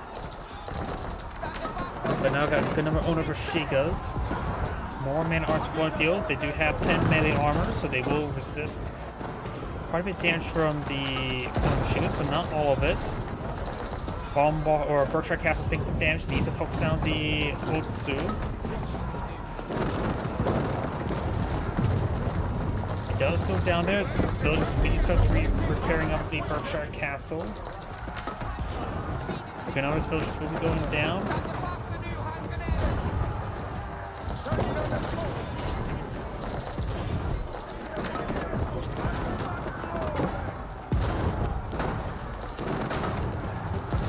Maybe get some longbowmen against the Onobushigas since they will do bonus damage and get the arrow volley. They will have a really good rate of fire. And cannoneers do have, of course, the nearby network citadels for increased attack speed, greatly helping them out as well. Otsu do have a good amount of damage support. English hand cannoneers are slowly being picked down by the Otsu. There's a good number of them field, maybe a little bit too much this moment. Bombard just trying to fire away what they can. More main armor just being streamed on in. Looks like the English player is starting to push back his opponent, so the Otsu is starting to get hit, or starting to be threatened. Spring Gull is just helping. Elite Samurai right now have really good damage, 25 damage. The Samurai, Elite Man Arms only have 15 damage right now. They don't have a whole large amount of blacksmith research.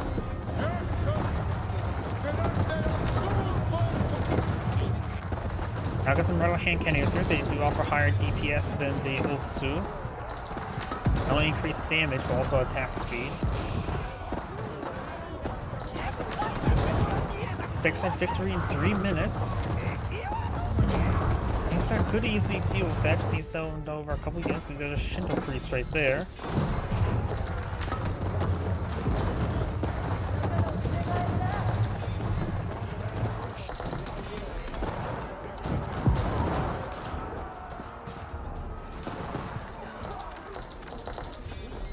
Magetta's trying to push counter-attack. Most with hand cannoneers, but just may want to solidify control there. The English player doesn't have a lot of gold at the moment. Designing for the sacred site now. Doesn't have a whole lot of time remaining with it. Those need to build the mining camps first. A couple of villagers trying to repair the Berkshire Castle. He has plenty of wood for it. Also a good amount of villagers there as well. Every player does have a larger army in the field. He's going to trade a bit more time for resources and deployment.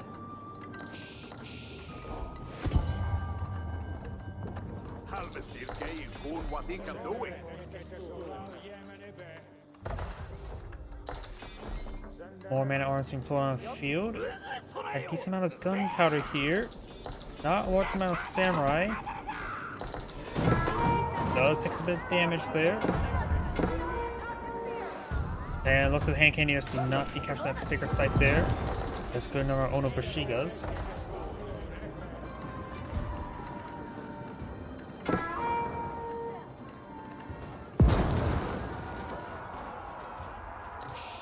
Remember, the Berkshire Castle's not going all too great. It's going to get overran. And the old suits are reverting its progress. Hand cannoneers and man-at-arms pushing the way forward.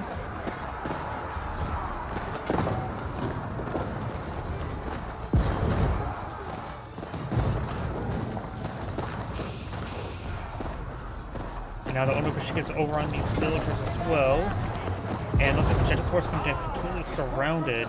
He has some reinforcements to forward, but just has no gold income at the moment. Only the gold from the enclosures. And honestly, Longbowman wouldn't be half bad in this composition right now, but he probably doesn't have even veteran Longbowman. As the Longbowman would offer good damage versus Onobushigas, as well as able to hit these hand cannoneers. Damage output would be a lot less on the Elite Samurai, of course, but still be not half bad. And Magetta is back of the game now. It's Angrade saying, thank you for watching, and on to next replay. As I mentioned beforehand, that's going to be my last replay tonight. I am getting a little bit tired, and my voice is starting to go out. Everyone, thank you for watching, have a good evening, and get some good rest.